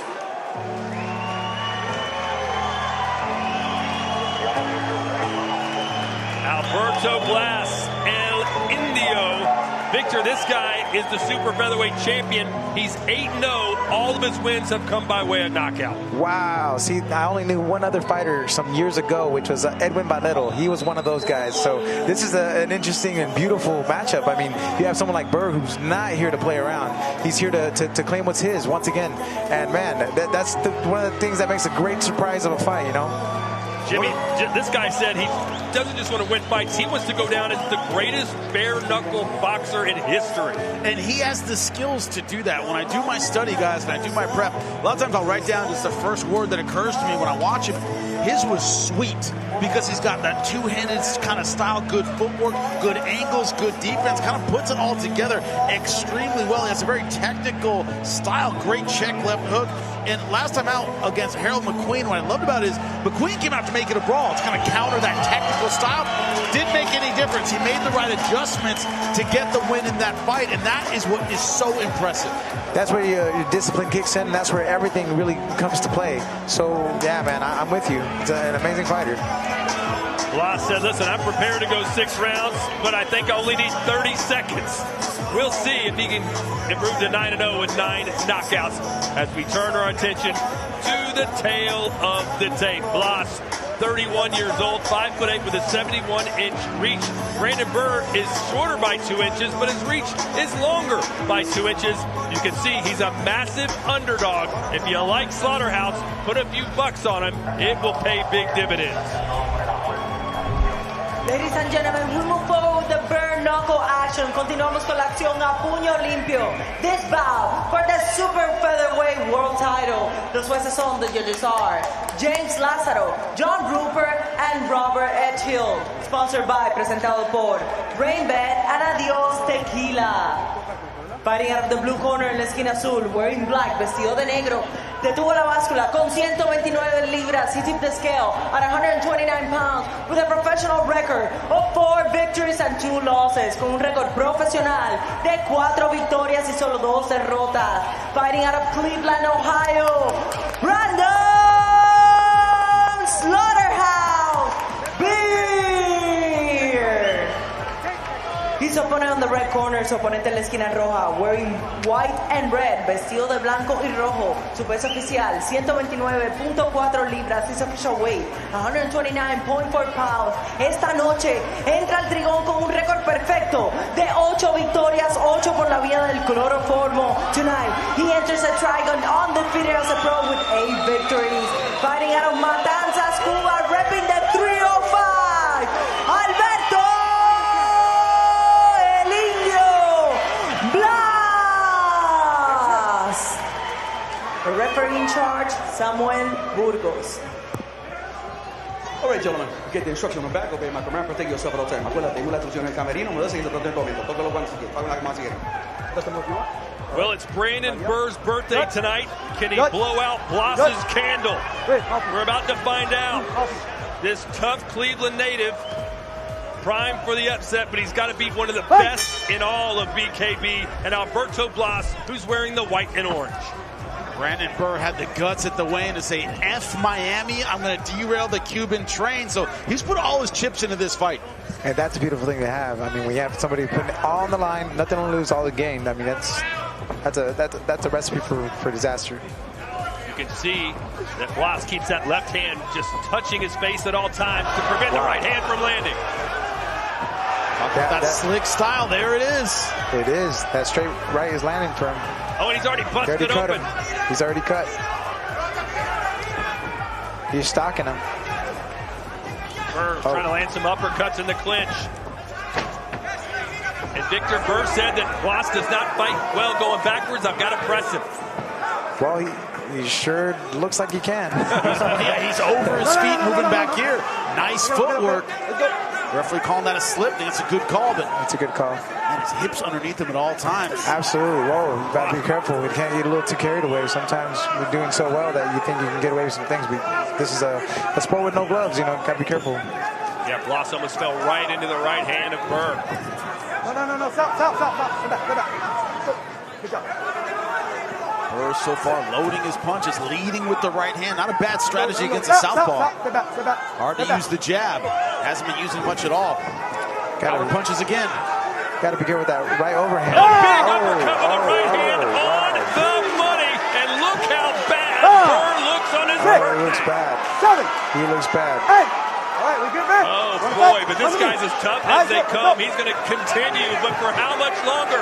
Blas has that. Look at it. A second uppercut, and Burr's got his hands in his head. And I think the candle's out. Oh, my gosh. What a beautiful job with that lead hand again. That's it. Wow. Great performance. Beautiful performance. Blas El Indio, the super featherweight champion. He's never been beaten, and no one has made it the distance. Beautiful. Those two knockdowns absolutely sweet with that lead hand. Very sweet. And I love how he's very respectful, going straight to his opponent, make sure he's okay. Man, the technique from the southpaw stance. That was beautiful. Put power behind his closest weapon. That's not an easy thing to do. You're a southpaw yourself. It's not easy. No, it's not at all. Wow. And it was the uppercuts that did the job, Jimmy. Set up with the footwork, excellent timing, excellent control of range, but absolutely those beautiful, sweet shots right up the middle. Man, hard to find. It's hard to find a weakness in this guy's game that you could maybe exploit at this weight class. He looked great. Yeah, absolutely. He looked too amazing. I mean, I love to watch and study. I love you, mommy. I love to watch and study his southpaws, and boom, here we go. Walk us through it, man, because he looked great. Oh, there's a short uppercut, too. Beautiful. Short, crisp. The timing on this caught him right over the eye. That's the second knockdown. No attempt to get a look at that shot. As a southpaw, you got to admire. That is sweet. You got to go back to the gym and work on that one. That was beautiful. I have to borrow that move. Yeah, athleticism of this kid, Todd, his ability to just physically overwhelm guys, tactically outthink them, great stuff. Jimmy, I know we don't have a BKB pound-for-pound list, but this guy's got to be in the top 5. He has to be, but also so many great fighters floating around this weight class. You know, I'm right now chomping at the bit for all the possibilities for this guy because he looked flawless. He looked amazing, absolutely. So an A++ performance for Alberto Blas, who beats Brandon Burr on his birthday. We'll hear from him next. Adam, man, you look good, brother. I like it. You don't age, bro. You don't age. Hey. Where you staying at? Where you stay down here in South Florida?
We welcome you back here to Miami, Florida. A sensational knockout performance by the champ, Alberto Blas, as he improves to 9-0 with 9 knockouts. He's standing by with Gareth A. Davis. The official time, 1 minute and 57 seconds of round number 1. El tiempo oficial, 1 minuto y 57 segundos del round número 1. For your winner, by knockout, and still the super featherweight champion, Alberto Blas.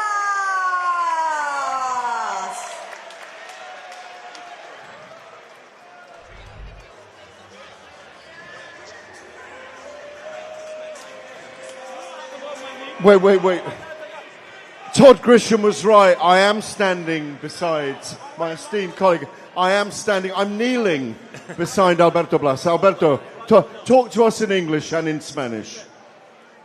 Hey, glory to God. Before, thank you, Miami. Thank you, BKB. Thank you for every opportunity. And I don't know who next. Hey, la gloria de Dios. Gracias, Miami. Amen. Gracias, BKB, por toda la oportunidad. Y ahora no sé quién será el próximo. Well, you're doing your own translations tonight, but you're thanking Miami and you have a great time. 9 victories, undefeated, 9 knockouts.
Fuck you are. Hold on. I respect you. I got respect for you. Hold on. Hey, millions of dollars. I'll fight King Kong for millions. Hey, what's up? Why you coming like that? Why you coming?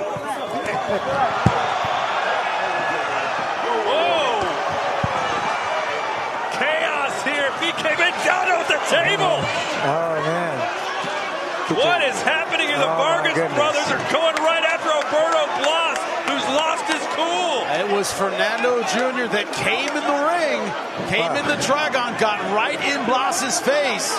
It looks like he threw the first shot. Okay, let's calm this down. Okay, it's enough.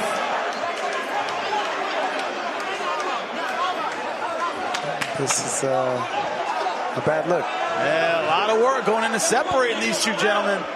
Blas is literally right on top of us. Alberto, let's get you back in the Trigon, please. Let's get you back in the Trigon. Okay, no, let's get you back in the Trigon. Emotions. I love to fight. Emotions spilling over. You're the champion, Amado. Yeah, it was not It's Amado, respect, by the way. bro. I got love for you. You making money for your family. I respect you. Hey, make it happen. Hey, wait. As long as the paper's right, I'm down to fight anybody. Hey, I understand you, my man. Hey, go. all love, okay? Let's go. God bless you, bro. Congratulations, Alberto Blas, on an amazing performance tonight. Thank you so much. Hey, Miami, I'm sorry for that moment. You see, that guy do again. Hey, Miami, I'm sorry for that moment. You know, I'm the real champ. Let's go. I'll let the desk take over. Back to you, Todd Grisham and Jimmy Smith. Give us an analysis of that one. Emotions got the better of both fighters, but it was not Amado or Blas that threw that punch. They were in each other's face, they weren't throwing anything. It was Fernando Jr. that got in the ring and things got heated fast. Wow, too fast. Yes. You stayed pretty cool, Victor. I'm surprised you didn't get in there and throw some hands. I don't do that, man. You know what? It's a sport, and I respect the sport. You're not throwing hands for free, man. No, it's not. It's not that. It's the simple fact of the respect. You have to have control. And I mean, that was a little interesting. Well, Blas said it though. He says, "I'm ready to fight anywhere, anytime." He certainly just showed it. Oh, absolutely. Well, he certainly felt disrespected that Amado was basically saying that no one knows who Blas is. But El Indio is making a name for himself. And there is our VIP Cabana Cam brought to you by RainBet, the best seats in the house.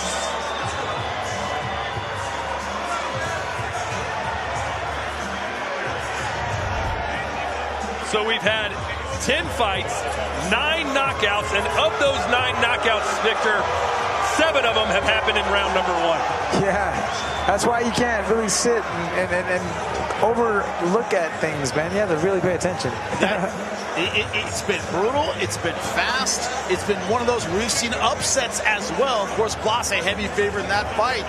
But Aspen Ladd a heavy favorite as well, so we've seen the upsets. But what we've seen is, and it's funny, let me pull back the curtain just a little bit. Todd, when you called me, we know one another. You called me and said, hey, what's it like calling bare knuckle? I go, you can be talking about anything, and there's one shot, and it changes completely. Was I wrong about that? You were not wrong, and you said a guy can land a jab, and it's over, and we saw that from Yuneski Gonzalez 2 fights ago. We have 2 fights to go, ladies and gentlemen. Do not go anywhere. And there is Tyson Fury just moments ago saying hello to the heavyweight champion of the world, Gustavo Trujillo. He'll square off against Mick Terrell in our main event. That's coming up later, but up next, it's our co-main event.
Yo fui el mejor de Cuba en todos los tiempos. Estoy aquí porque sé que soy un campeón, tengo el deseo y es una oportunidad de tener otro campeonato en otra disciplina. Yo deseo comerme el mundo. He visto muchos casos donde los peleadores del lado B vienen a dar el campanazo al peleador del lado A. Entonces, yo por eso me preparé, porque yo sé que vamos a dar un campanazo, va a estar con su gente, con los cubanos. Estoy acostumbrado a pelear. No es algo nuevo, vamos a hacer lo mismo, vamos a seguir boxeando igual, simplemente lo que se encuentra. No hay ninguna diferencia, solamente hay una táctica que se utiliza en este boxeo, diferente al boxeo profesional normal. Pero prácticamente es lo mismo en manos, vas a atacar con las manos, vas a defender las manos y otras acciones, como vuelvo y repito, algunas tácticas que se añaden. Pero estamos bien, está trabajando hasta ahora la preparación muy importante, que es el objetivo principal, y estamos preparados. Decía un poeta nicaragüense, juventud, divino tesoro, te va para no volver. Y eso es todo, campeón. Fighting out of the blue corner, Yesner Talavera.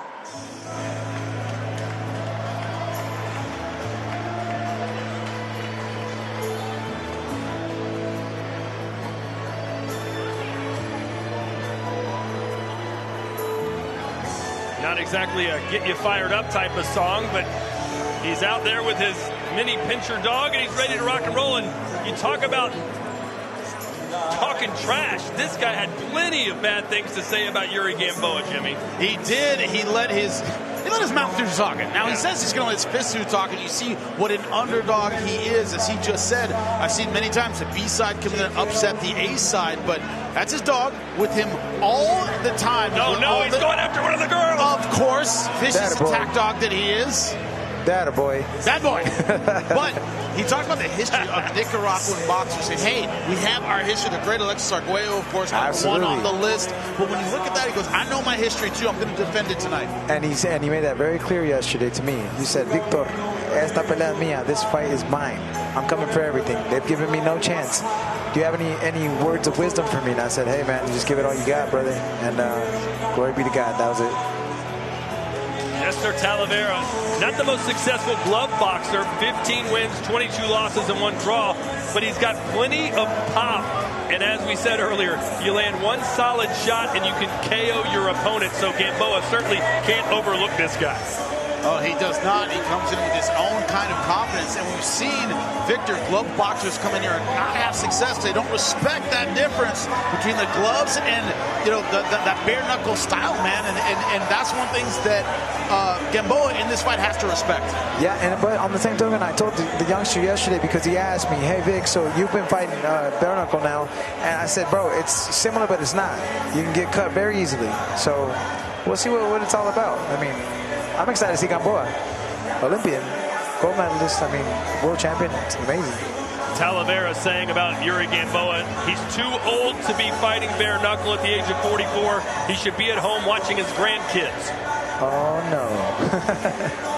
Now, being even older than that, I find that a little insulting, but it's okay. I'm not getting in there fighting. I'll take it all right. Yeah. He promises to make history for the country of Nicaragua, Victor, which he says is the land where women give birth to men. Yeah, he sure did say that. He told me that. He repeated it yesterday. And it's going to be an interesting night. Taking that Spartan line. Yeah, hey. It's going to be good. And he's taken plenty of time to soak up the bright lights here in Miami as he makes his bare knuckle debut. This opponent on the red corner, su oponente en la esquina roja, Yuriorkis Gamboa.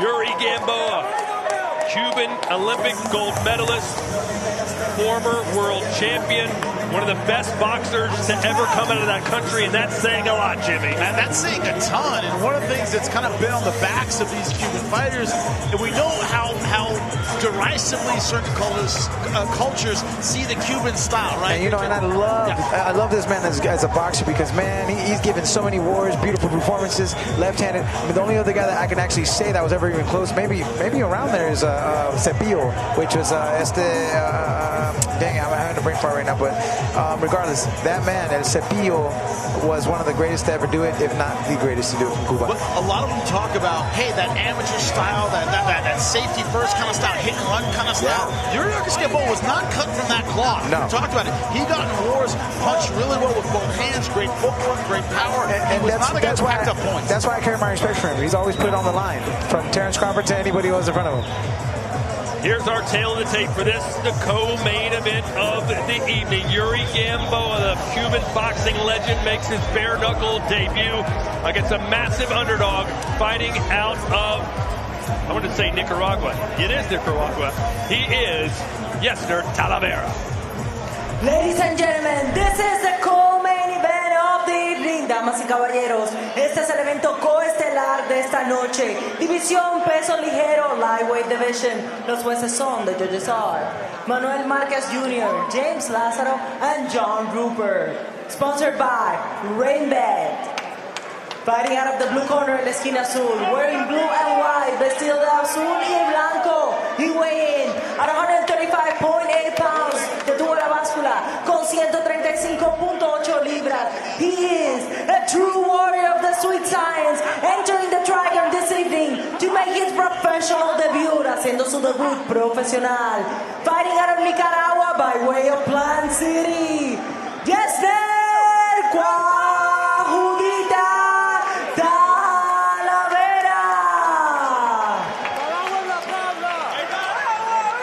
His opponent in the red corner, su oponente en la esquina roja, wearing blue and white, vestido de azul y blanco.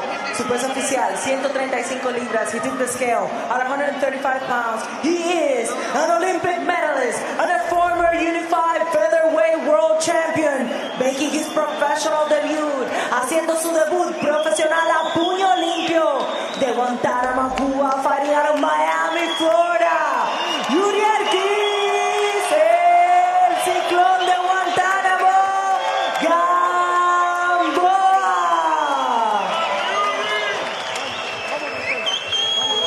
Referee in charge, Juan Spinola.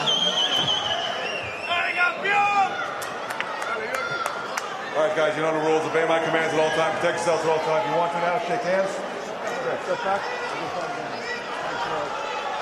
Can Yesner Talavera pull off the biggest upset of the night and ruin Gamboa's bare-knuckle debut? Or will El Ciclón de Guantánamo add another scalp to his very impressive resume? Scheduled for 5 rounds in the super lightweight division. Forget the numbers. When you factor in the name value and the experience difference, this would be the greatest upset in bare-knuckle history. Oh, absolutely, by far. Starting off feeling each other out. I thought Talavera would be much more aggressive. Maybe go after the boxer early, but right now he's letting Yuri Gamboa kind of set the rhythm and set the pace. That's not a great thing to do against an experienced boxer like Gamboa. He's letting him dictate. That's not a good move whatsoever. And when he's got Joshua 1-9 on his trunks. Talavera hasn't really done much of anything yet. Nope. After all that trash talking this week, maybe he's waiting for Gamboa to strike first so he can land a counter shot. The Ammonian, the biggest upset of the night so far, played the counter-punching role and played it well. Could be trying to do that. He's definitely trying, but no cigar. Oh, beautiful lead hook. And now Talavera backpedaling. They got the attention of Talavera for sure. Now in the clinch, both men inexperienced in the clinch. Boy, the referee getting real aggressive there. I thought it was some action. They were still throwing punches in the clinch, which is legal. Second, where's his second? Chief second. Right here, clear. A bit of a warning there, but it's 4. Explain to him that he can't hit the back of the head. When I say stop, he has to stop. Only foul I can think of in that position is if you tend to hit the back of the head a lot, could be a warning about that, but you are allowed to clinch and punch. I didn't really see much of anything. And not hitting in the back of the head. Understand? Yes, very aggressive refereeing compared to what we've seen tonight in our first 10 bouts. Absolutely. We've seen some wars. Yeah. The referee just got to let it go. All right, back to the center of the Trigon. Both men fighting in bare knuckle for the first time. Talavera really spreading those fingers in the lead hand as well. He's throwing bombs. The champ is throwing bombs. Breaking him up almost like traditional boxing, not letting him work in there. Absolutely not. That difference, You gotta believe that would give the edge to Gamboa, who is the better boxer by far. Oh, that was a nice defense move right there by Gamboa. Gamboa at 44 years old, does he still have the fast twitch muscles and the reaction time needed? Whoa. Straight into a double leg. Okay. Now, Todd, you and I call WWE, so we can, if it goes there, we can do that. But not legal here. Oh, wow. Good thing the referee jumped in that time. Who knows where he would have ended up. I think maybe he's trying to dictate that he's got power or something. Yeah, very, very true. Showing he's got that physical strength. Yep. Talavera really opening the fingers. Got to watch the eyes when the guy's coming in with that. You could break those fingers. That too. I broke it. So only for the fourth time tonight, it appears we're going to see a round number 2. Oh, no. Oh, man.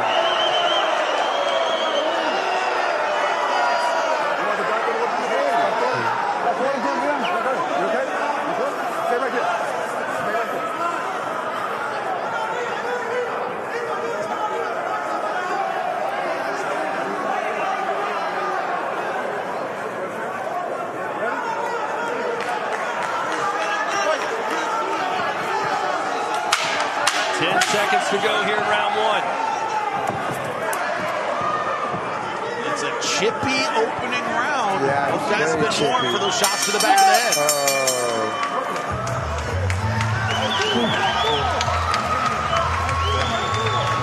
Yes, that's why we're America's #1 backyard building experts. Can we install your custom tough shed in a day? Yes. Are we proud to be made in America? Yes. Can you drive over a tough shed in a 4x4? Yes, but please don't. If you buy this month, can you get up to 18 months of no interest and no payments?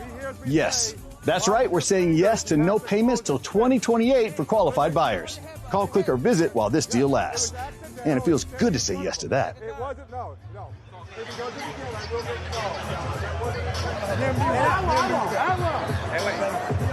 I want to say thank you to Thirst Responder, one of tonight's premier sponsors of BKB 58.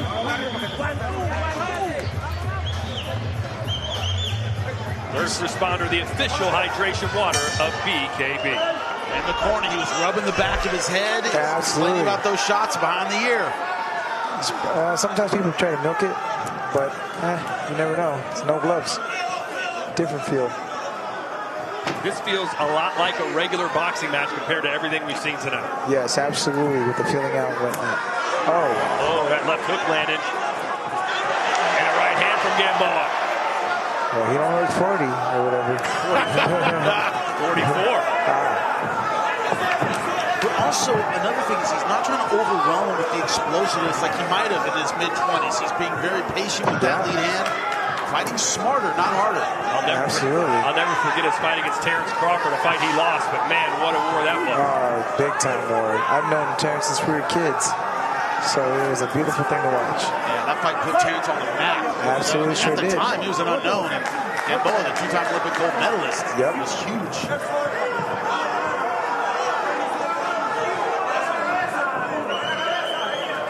Only one fight tonight has gone the distance. No other fights have seen round 3. But I can see it, Victor, and then he's being a little bit more patient. He's waiting. Good, crisp 1-2s going back to the well. Absolutely. Not a lot of combination. Not the kind of style that's going to exhaust him later in the fight. Absolutely. Yeah, you're absolutely right. He's being very smart with it. Picking and choosing his punches.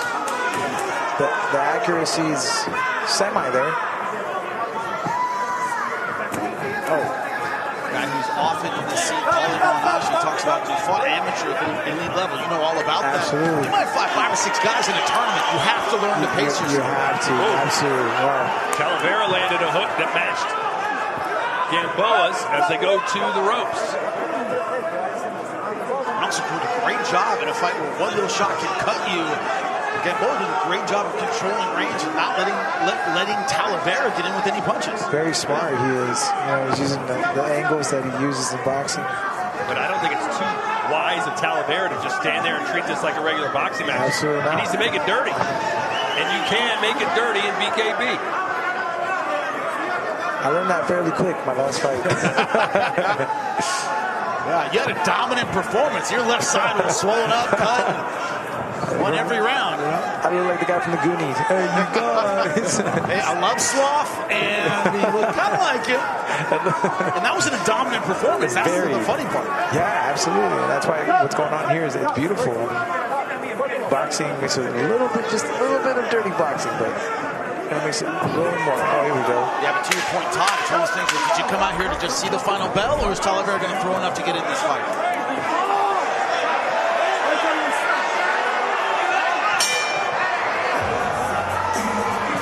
Well, the referee's got his hands full with this one. A little bit of a smack at the end when he separated.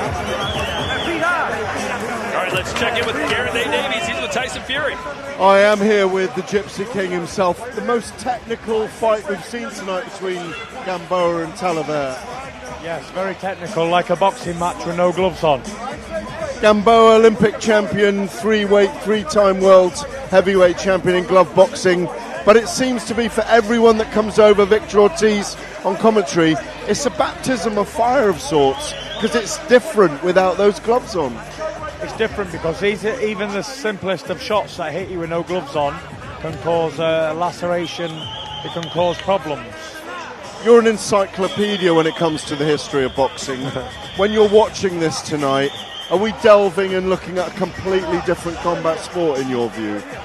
I think so, yeah. I think this one not so much, but the other ones were more like a pub brawl. There wasn't much skill involved, but it was very exciting. Thank you, Gypsy King. Thank you. Indeed, it has been very, very exciting. This one, still waiting to heat up a little bit. I didn't know we had a 3 in our rounds graphic. I didn't know they could do that, but here we are, round number 3. Crazy. All the short finishes we've had tonight. It kind of takes you back to when I fought. I was like one of the only the only distance fights. But also you were the most experienced boxers, just like Gamboa, where you're able to control range, kind of keep it where you want it.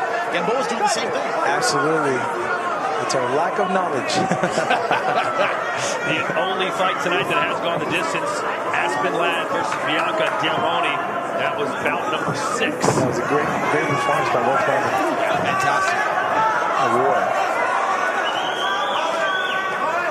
I just don't understand the strategy right now from Talavera. Oh, wow. Tyson Fury looking on, and he called it. He says, "Hey, this is basically a boxing match with no gloves on. Right? There's space, there's timing, there's accuracy on both sides. But you're right, Tyson. It's the volume's not there from Talavera. I don't see the strategy he came in here to win with. That he's on the outside against a better boxer. Absolutely not. I believe it's almost like he doesn't see himself winning, so he's just trying to get through it. Yeah, you thought he might have the advantage of the clinch. That left hand just off target. But on the other side, Gamboa looks very comfortable in there. Hasn't been bothered at all. No. Also, Gamboa has looked like the physically bigger guy in the clinch. It's not as though Talavera's been able to push him around. Oh, another big left hook.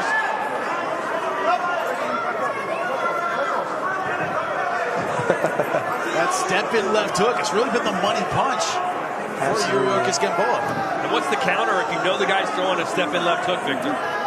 For me, it'd be a straight left. Or right hook. Or open, really.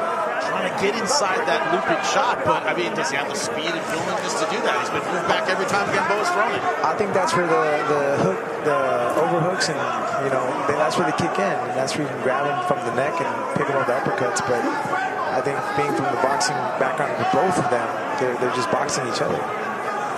Yeah, even right there when Talavera jumped in and missed and they clinched, Talavera could have tried to work the body, throw some punches in the face. Instead, he just clinched him like he would in a regular boxing match. Yeah. It's a different transition when you come in. I mean, even for me, just to transition to try to grab him and hold an uppercut. Like right here. Yeah, right there. Why isn't he working? We're just so programmed to, well,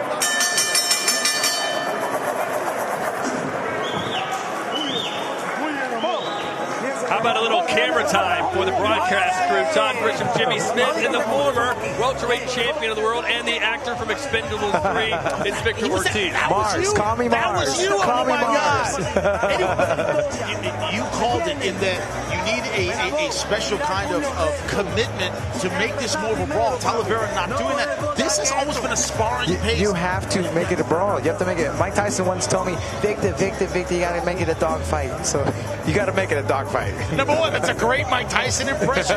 But sorry, Mike. But that's exactly what we read about Gamboa.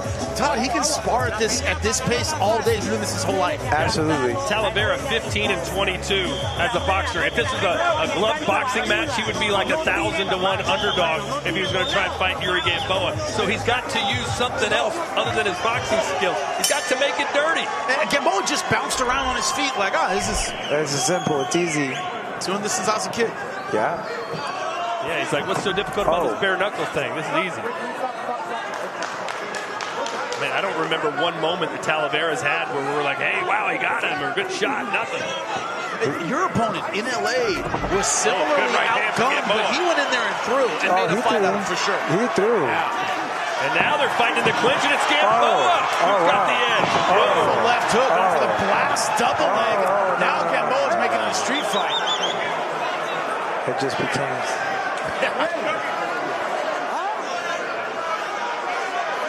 Gotta be careful, does not want to give himself a disqualification loss. Going crazy with it.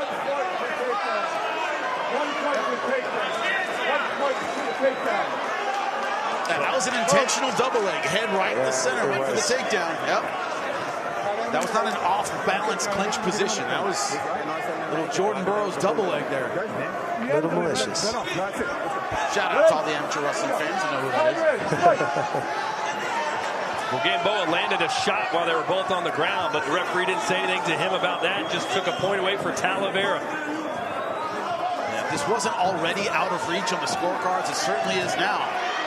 Absolutely. I don't think 1 point deduction is going to do a whole lot of difference. Just make it more one-sided. Absolutely.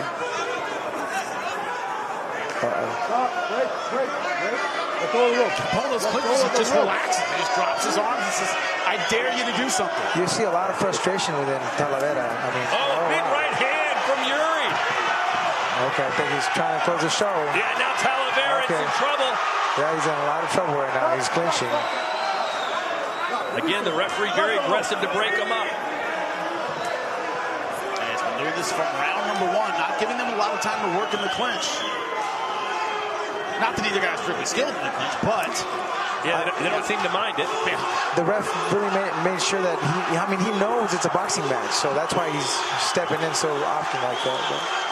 Boy, this crowd's still into this fight as they chant Cuba for Gamboa. Of course, Talavera from Nicaragua. Yeah, Talavera said, I'm going to have some support from the Miami Nicaraguan crowd. Haven't heard much from them, but he hasn't also given them a ton of reason to get behind him. And that worked from the beginning. You know, in glove boxing, Gamboa keeps his hands pretty low sometimes. Tonight, he's kept them up, but now he's starting to drop them a little bit. He's starting to feel it a little Absolutely. bit. Absolutely. He started feeling it a little round earlier, maybe. Oh, wow. That's beautiful defense and angle setup. Slick head movement. Now starting to play with his food a little bit. Oh, and the referee's down. The ref goes down. Just want to make sure everybody hits the canvas at some point tonight. Just in case you want to see it all in your first bare knuckle fight, Todd. Nobody gave the ref an 8 count. A good round here for Yuri Gamboa, the best in the fight so far. You know, like we said earlier, though, we need more action, more attack. I mean, it's become a point game. I mean, it is a point game, but maybe more dirty, you know. Point game against a Cuban boxer, you're never going to win. Yeah, no, absolutely not. So we'll head to the 5th and final round. El cepillo es el Casamaro. Yeah, Casamaro. What I'm curious about, when it comes to Gamboa at this point, if you're his corner, do you go, okay, more of the same? Do you go, all right, turn it up and finish this guy? You can always get cut. I mean, is it more of the same to you? It's for me, it's always, if I'm too close on something and we're not doing anything, it's attack. It's attack. My last fight, I knew I was up on the scorecards, but hey, they sent me to attack. I got clipped. You know, Dominic is no joke. He caught me with a punch. I call it the stinky leg. Yeah, that guy actually came out to bang and made it a very entertaining fight with you. It was a great fight, you know, great war, you know. And I think that's what fans really appreciate. It's just a war. Like, this is not really a war right now. Yeah, Gamboa is walking away with this one. Yeah, absolutely. I think with Talavera knowing it's not close, he needs to attack.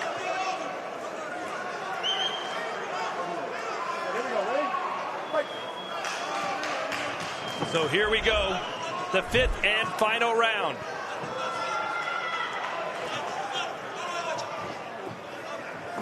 Oh, okay. Nice left hook. Right into the jaw of Talavera. Let's see how aggressive Gamboa goes for the knockout. Maybe at 45 he can't do it as often, but he can get that speed when he really wants to at 45. Absolutely. That was a beautiful step in left hook. He's looking like he's 22. So. Oh, he's still got slick moves, doesn't he? Oh, yeah. This Even Talavera smiled at that one. Like, okay, that was good. You know, they're both pretty clean considering that. Here we go. Gamboa said, come off those ropes. Let's see what you got. Again, Talavera just can't touch him. Look, he's not pushing as hard as maybe he could or he should, but with the skill set I'm seeing, Gamboa's going to be a problem for anybody at this weight class. Absolutely. You can see what he can do in there for sure, Todd. Man, he's been really outstanding when it comes to sticking and moving, being slick, hit and don't get hit, just like the sweet science. But honestly, when it comes to Gamboa, and I've studied his whole career, I've seen tougher sparring sessions. I've seen him get ready for fights. And tougher fights than this. No, absolutely, hands down. I think maybe learn some collar ties and stuff like that down the line. Yeah, he's going to be the guy who's going to come in like a Rolando D that just does that underhook, that mauling kind of style. But so far, Talavera is not pulling that out of his toolkit at all. At all. Nope. I mean, because letting Yuriorkis Gamboa box is like letting a shark swim. That's what he knows how to do. Right. Yes, I agree with you. Like, no, I'm not going to get bit. Too quick, too smooth. Oh. Nice little left hand there. And then jab down to the body. Talavera's eating everything. Oh.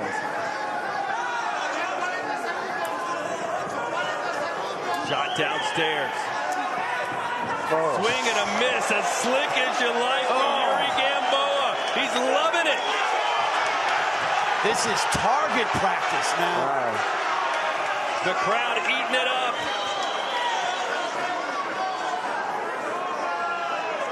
Gamboa is almost treating this like a warm-up for other bare knuckle fights. Absolutely. Like, see what I got, see what I'm doing, see how this works, how this Trigon thing works. Yeah, the last 30 seconds of this, 10 seconds of this fight, I mean, shoot. You're absolutely right, though. Oh, and a right hand to put the exclamation point on. That was a definite exhibition. It was almost like I want to see him pushed a little bit more, but we saw a collection of skills that is still very, very sharp at 45 years old. Yes, I agree. It was a strict boxing clinic. Gamboa looked great. Talavera, on the other hand, didn't throw enough to make a fight out of it. You have to throw enough to draw the fight out of your opponent. You came here to win. You got to dare to get in there and do it, and Talavera just didn't do that tonight. Did not do that. He didn't try hard. I mean, I can't say he didn't try, but it's just, he didn't put it together. Didn't put it together, but for Yuri Gamboa, when it comes to bare knuckle boxing, would you say his future is pretty bright? I mean, you're looking from the outside, meaning you are a couple weight classes ahead of him. When you see that skill set that he brings, he's a guy that if you had a 140-pounder getting ready for him, you'd be at the gym right now getting ready for him because he is tough as nails. There would definitely be things to work on. I'm an attacker type of person, so that's too much boxing for something like this. Thank you.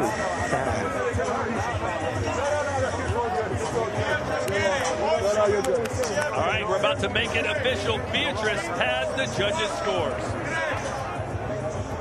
After 5 rounds of action, we go with the judges' scorecards. Después de 5 vueltas de acción, nos vamos a la tarjeta de los jueces. All 3 judges turn in identical scorecards of 50 to 44. Los 3 jueces entregan tarjetas idénticas de 50 a 44. All in favor of the winner by way of unanimous decision. Todos a favor del ganador por decisión unánime. Junior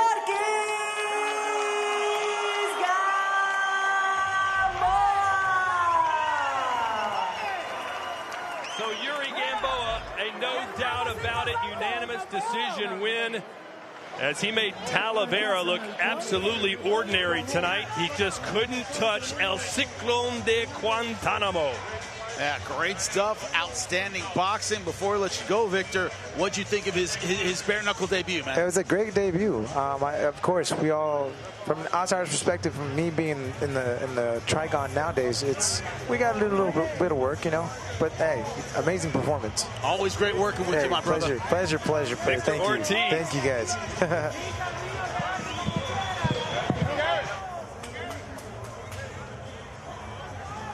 So there's a new force to be reckoned with in the super lightweight division here at BKB, and it's Yurikas Gamboa.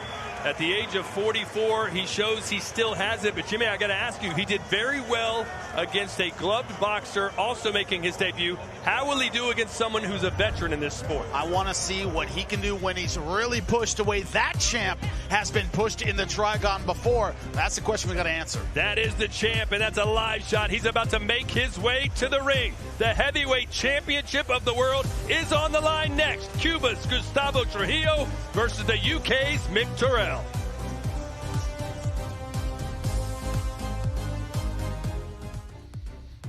BKB 58 is presented by RainBet. Experience betting without boundaries at rainbet.com. Adios Tequila Seltzer, the official tequila seltzer of BKB. Thirst Responder, the official hydration water of BKB. Tough Shed, you dream it, we build it at toughshed.com. Estrella Insurance, pay less than what you pay now for auto insurance, up to 50% less. Buy HydraShot Science in every sip, performance you can trust. Starburger, official partner of BKB. AMG, Accidental Medical Group, official partner of BKB. And BoxRec, the official data partner of BKB.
I was the one that turned up.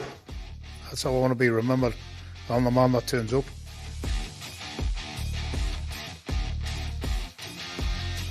Do you know what it is? It's like, I'm not an excitable person, but when I seen the fight had been cancelled, I thought I'll have a bit of that. What an opening round. What an opening round. What a fight. Do you know what it is? People say, how are you going to beat him? Even if you're 100%, it's a hard fight.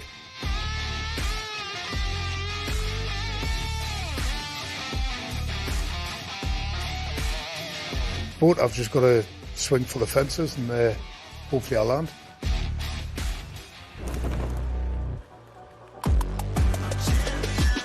I think the trick is to try and keep a higher tempo, keep on him, and don't give him time to think. I think it's the right time now to come back to BKB because I think I can sweep up. I think I want to take over. And I'm definitely a different fighter because I'm bigger, I'm stronger.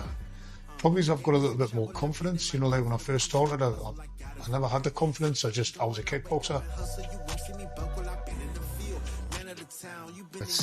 I love fighting, and if people are going to pay me to have a fight, I'll be there, you know. The belt's the reason. It's something I've got to do because I want to win, and I've envisioned this fight before I joined the company. Really, the eyes is on the prize, isn't it? It's Trujillo. It's not my first rodeo. I know how to fight. He who dares wins. My message to the heavyweights is be ready, because I'll fight anyone, anytime, anywhere. Mick Terrell.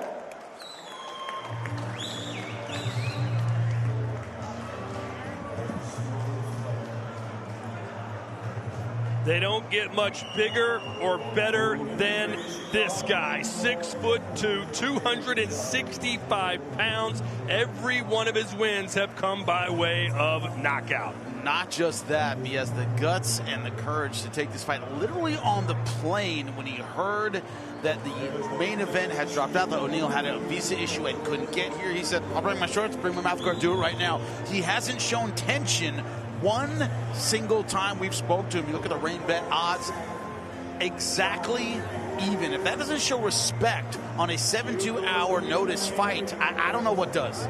He's the former BKB champion, left the promotion, relinquished his title, went and won a promotion won a title at another promotion, and now he's back to claim what he feels is rightfully his, the diamond belt in Miami.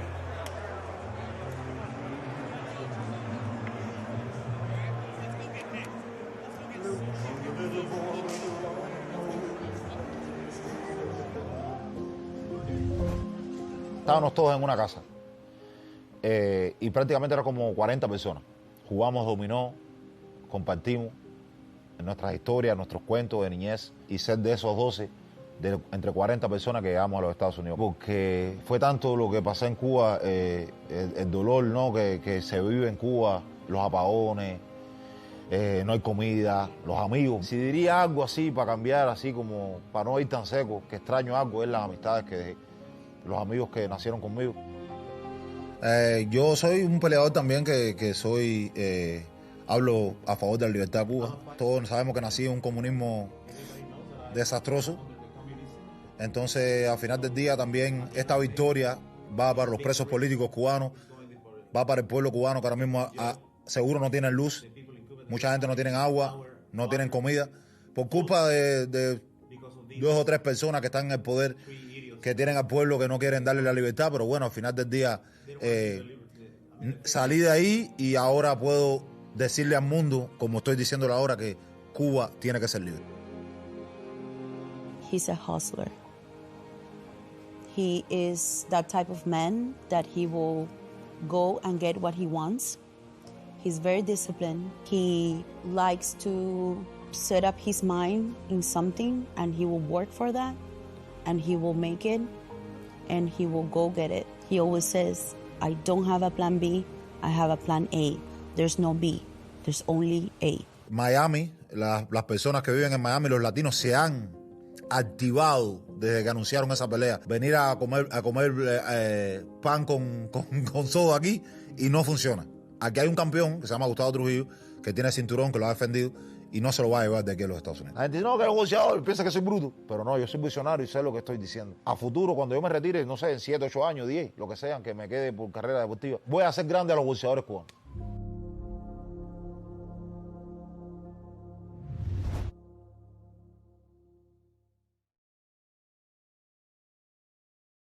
Gustavo Trujillo. For 6 rounds, but no one in this building thinks it's going to go that long. It's our tail of the tape. Trujillo, the champ, 33 years old, 6'4", 241, with a 76.5-inch reach. As for the challenger and former champ Mick Terrell, he's 6'2", 263, with a 77-inch reach. The rain bet odds are even. Who do you have? Here's Beatrice. 3 corners, 2 fighters, and 1 moment that decides it all. Ladies and gentlemen, this is the main event of the evening. Damas y caballeros, este es el evento estelar de esta noche for the heavyweight world title, holding the belt, boxing superstar Tyson Fury. Sponsored by, presentado por Rainbed, Star Burger, BoxRec, Top Shed, Adios Tequila, Hydra Shot, AMG, and Estrella Insurance. The judges are Manuel Marquez, James Lázaro, and John Rupert. And now, it is time for the action. Que comience el duelo. Let the battle begin! Fighting out of the blue corner, wearing black and white, he weighing 263 pounds. He is a brutal striking force from the UK, holding a professional record of 11 victories at 100% finish rate. Fighting out of North Shields, England, Mick the Butcher of Chills,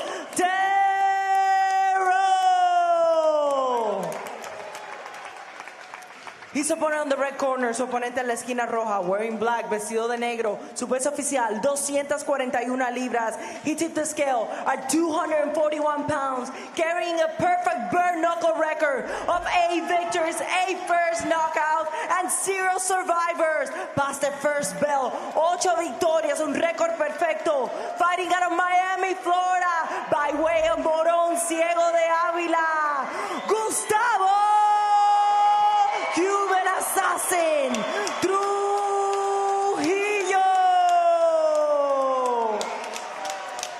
Referee in charge, Christopher Young.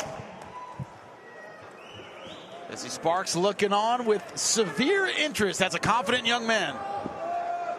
Man, this building right now is on edge.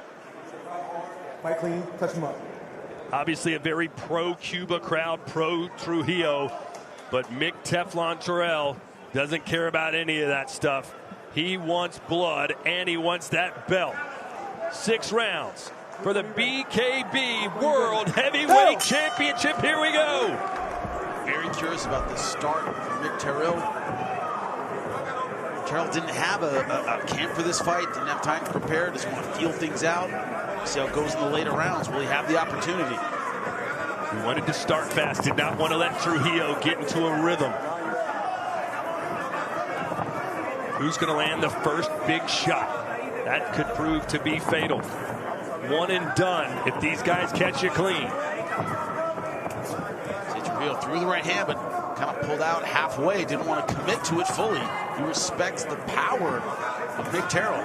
But I tell you what, Trujillo looks a lot bigger in there than I thought he looked. Huge. Terrell had to cut a little weight to make the 265-pound limit. Trujillo didn't, but he's just big, just a huge frame. Trujillo has never been knocked down, never been in any real serious trouble. He's even been at round number 1.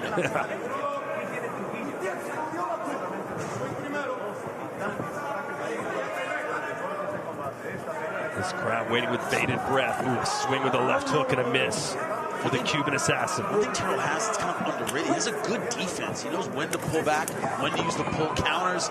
Great sense of range. It can be hard to hit in there. It's rare for a heavyweight in bare knuckle. It's such a small ring, and yet Trujillo is able to find those openings to be able to back out of trouble.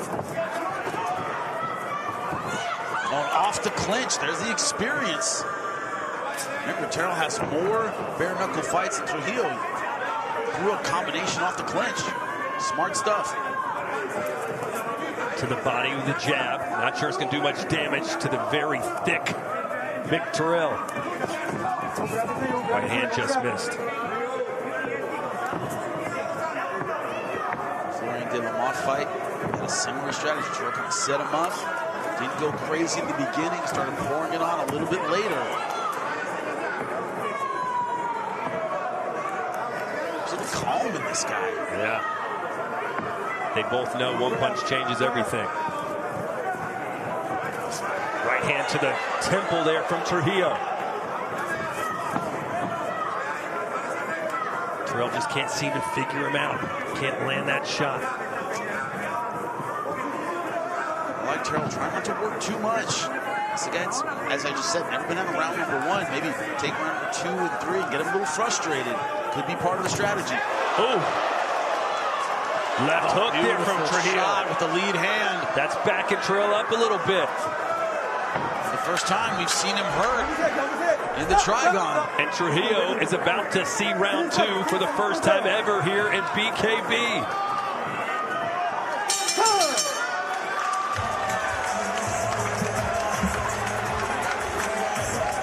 Jesse Sparks, young man who looked fantastic in Los Angeles.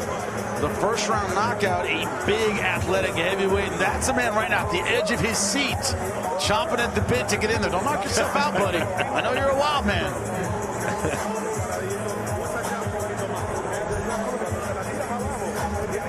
Some of the action from round number 1. Nice slick right hand. I like the way Terrell came back, but walked into a left hook. All said, though, he ate those pretty well.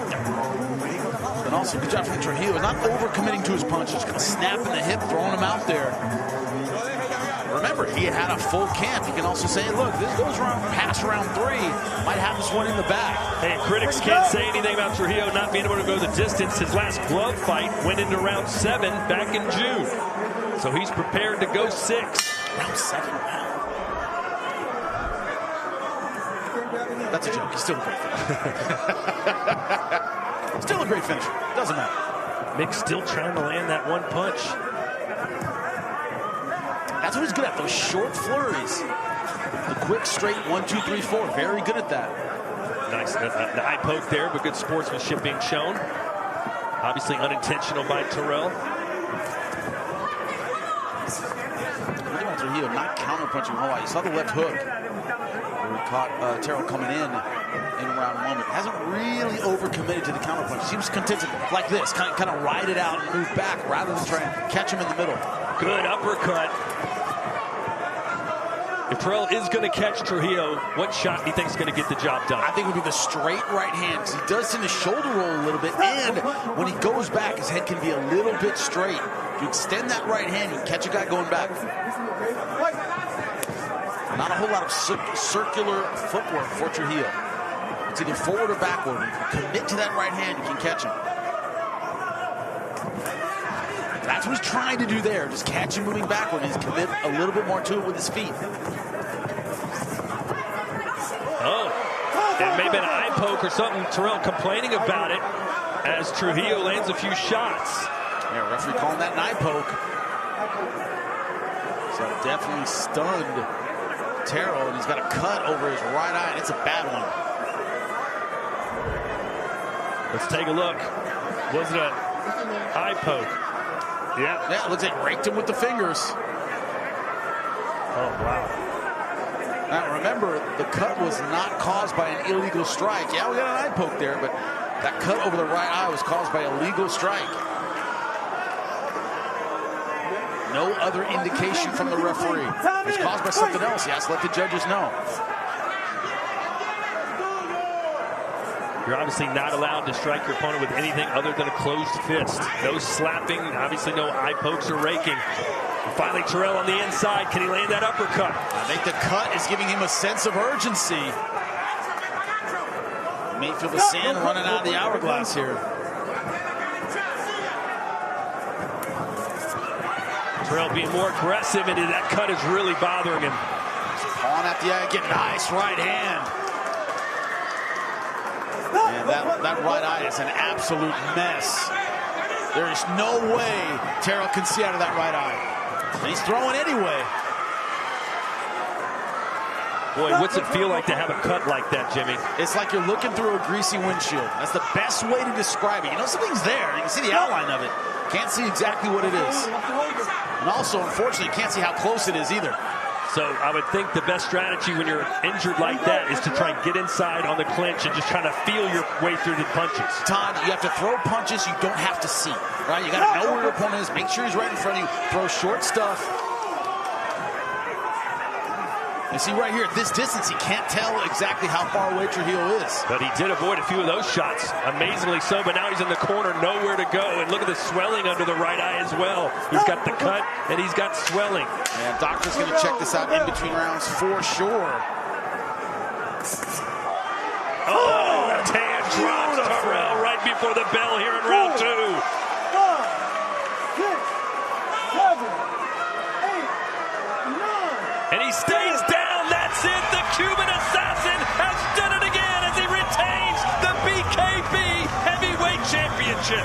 Early on in this fight, Todd, you said work of the body. Don't know how effective that's going to be against a guy the size of Mick Terrell. Well, guess what? A shot to the liver with the left hand will drop anyone case in point. Incredible stuff. Wow. Terrell trying to fight through the swelling and the cut.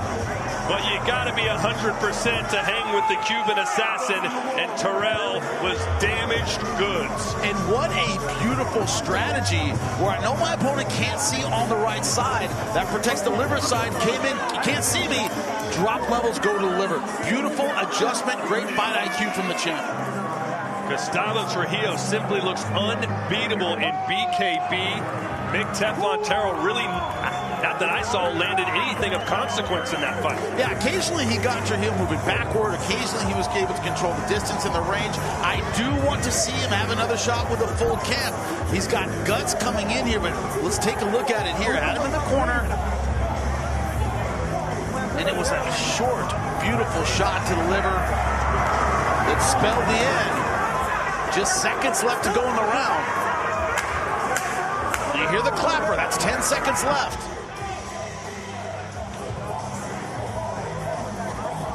And this was the beginning of the end. Terrell stuck in the corner there. We'll break him up. Move him to the other side. And here's the finishing shot.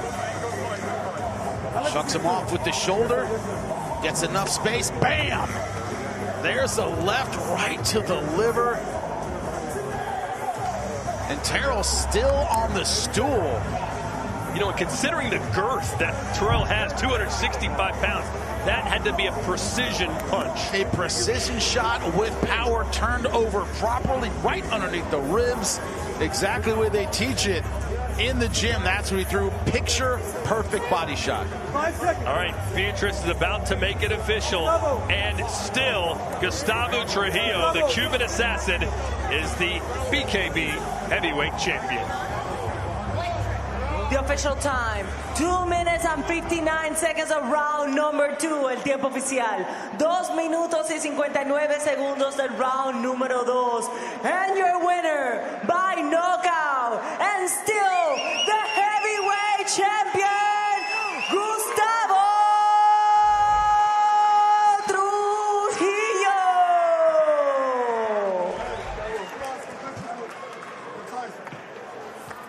Tyson Fury, how does that feel? The Gypsy King putting the title on your shoulder. Here's Garrett. Yes, I am with the brilliant Gustavo Trujillo. Primero, first of all, Gustavo, ¿cómo te sientes ganar el título aquí en tu pueblo, en tu ciudad, con el frente de tu pueblo, los cubanos? Me siento bien.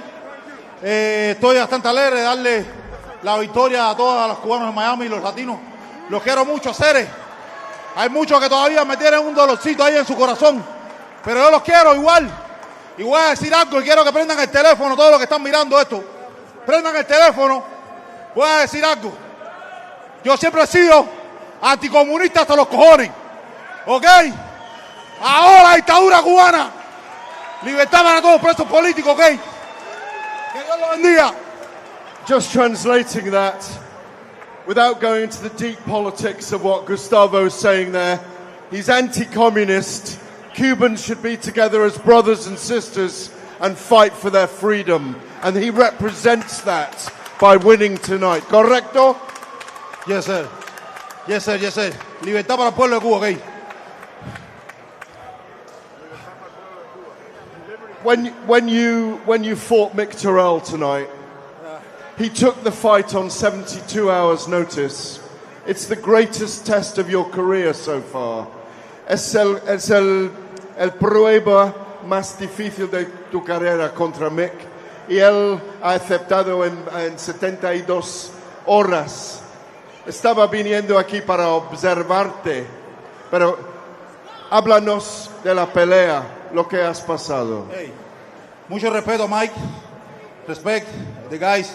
Cogió la pelea con 72 horas. El tipo tiene cojones. Muchos se quitaron, muchos no querían la pelea. El hombre dijo, sí, yo voy a pelear. Pero yo le quiero dar la revancha, porque sé que a lo mejor no se preparó bien.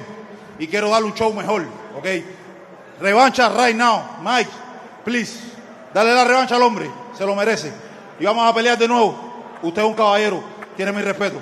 For our English-speaking audience, Gustavo's saying it was such a great fight. He wants Mick to have the opportunity to have revenge in a rematch. He's asked Mike Vasquez for it, and I think we're getting a nod from the boss there. Mick, maybe a quick word with you, please, as well. Very tough fight.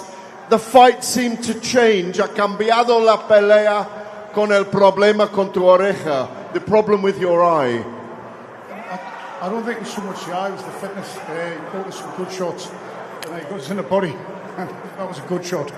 But I think if I was fit, I could have maybe continued. We just knocked the wind right out of us. Fue el golpe al cuerpo que lo ha hecho. Would you like to have the rematch with him? A revancha? Of course, he's the best fighter I've ever fought. He's very good. Even with a full camp, that's a hard fight. And I respect him. He's a good fighter. He's very good. And he reckons you've got super big balls to take the fight as well. Balls of steel. Mick Terrell, great performance. Gustavo Trujillo, everybody. El campeón. Congratulations, Gustavo. Guys, back to you on the desk. Well, Jimmy, it didn't quite live up to the hype, I would say, but Trujillo certainly did. The ability to finish a man that size with a body shot, I think he certainly added to his resume, not just the name, but the style, the way he did it. The thing is that I like what he did. Hey, you want a rematch? I'm game for it. Let's make the fight bigger when you've had a full camp. I understand what you did, stepping up on 72 hours. He said all the right things, not just about himself, but about his opponent. To me, that says a lot. And you asked Trujillo earlier this week, would he like to go to the UK, if it's possible, being a Cuban citizen with a green card in the United States, would he like to go fight Terrell in the UK? And he said absolutely. How big would that fight be? It would be absolutely massive. And also, you know, you kind of get this sense of, hey, look, I stepped up.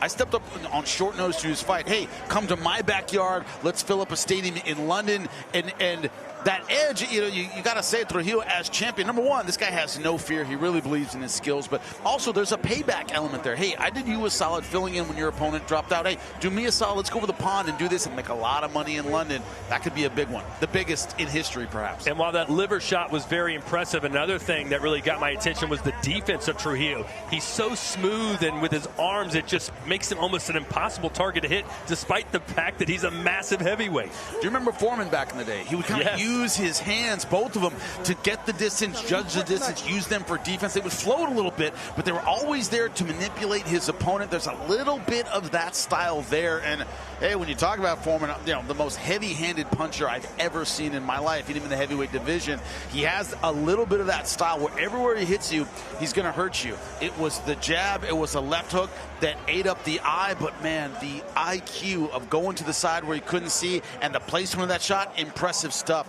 I think it was absolutely fantastic. Well, Gustavo Trujillo told us that this is his jungle here at BKB, and I am the king, and he showed it again here tonight. All right, let's look back at what we have described or labeled or crowned our fight of the night, brought to you by Estrella Insurance, and it's Yuli Diaz versus Gilberto Fuentes. Yeah, for a lot of reasons, the crowd so much behind Yuli Diaz at 45 years old. He showed a ton of grit and heart, good right hands, getting a knockdown early, but Gilberto Fuentes coming in so much bigger than his opponent, younger, stronger, was able to use his timing. He talked about boxing, not brawling. Going this fight with Yuli Diaz, he said, my boxing is going to be the difference, and he was accurate with that. Did a great job moving backwards and forwards, good combinations off the shoulder, and Yuli Diaz loved the guy. All of his heart was there, his determination was there, but he physically got worn down by a younger, stronger opponent who was so much bigger than him at this weight class, and Yuli gave it all he had. That's why it's fight of the night. Yeah, I want to see Gilberto Fuentes back in BKB again. This was his debut tonight. He was really good against the fan favorite in Yuli Diaz. How about our KO of the night? And there were plenty to choose from, ladies and gentlemen. I believe we got 9 of our 12 bouts, or 10 of our 12 bouts, that finished by way of knockout. And look at this, Jean-Pierre Ramirez, this shot moving backwards with the left hook. His opponent, of course, doing a good job with his aggression, Tristan Harrison, but could not match the technique. Look at this. Bang, twice. The shot dropped him, then his head bounced off the floor. I want to give a shout out to the referee. He saw that he was in serious trouble, immediately waved off the fight, didn't bother to count, got him some help immediately. But man, the timing, the precision, the power, with all the performances tonight, Jean-Pierre Ramirez might be near the top, and that's saying something. What a night of fights here in Miami, Florida. This was billed as one of the biggest cards in the history of BKB, and I think it lived up to the hype. No, it certainly did, and it seemed like every Cuban fighter fought with a chip on their shoulder, fought with something to prove. The crowd was absolutely electric. So many fighters felt it tonight, and it's one of those things where when you talk to a lot of professionals, like, hey, I leave the crowd out of it. They can be yelling at me, they can be booing, they can be throwing things at me. I don't care. I'm out there to win, but there are those times, and to reference Foreman again, he said, the crowd kept Ali up in Zaire. When I hit him, when I hurt him, the crowd kept him going. When I made my return, when I was in my 40s, and I was fighting for the title, and I won it, the crowd was keeping me up. And I got to feel what he felt when he beat me.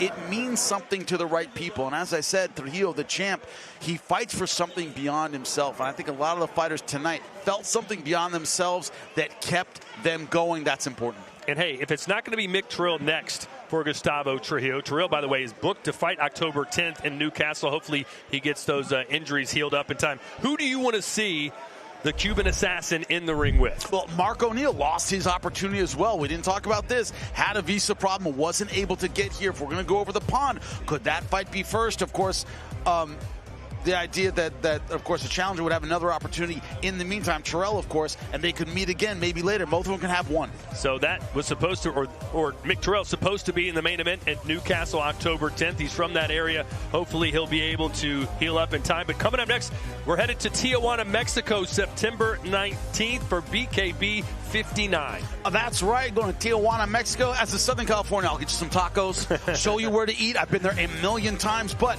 the Warriors we're going to have in Mexico is going to be absolutely incredible. With gloves on, they are absolute brawlers. They go to war so many times, those proud Mexican Warriors. We're going to see them bare knuckle September 19th. I am so looking forward to that one. Yeah, Sanfair Promotions, the premier boxing promoter in all of Latin America, providing most of the fighters for that card. They're taking their gloves off for the first time. It's a completely different ball game, but we will see them in Tijuana on September 19th.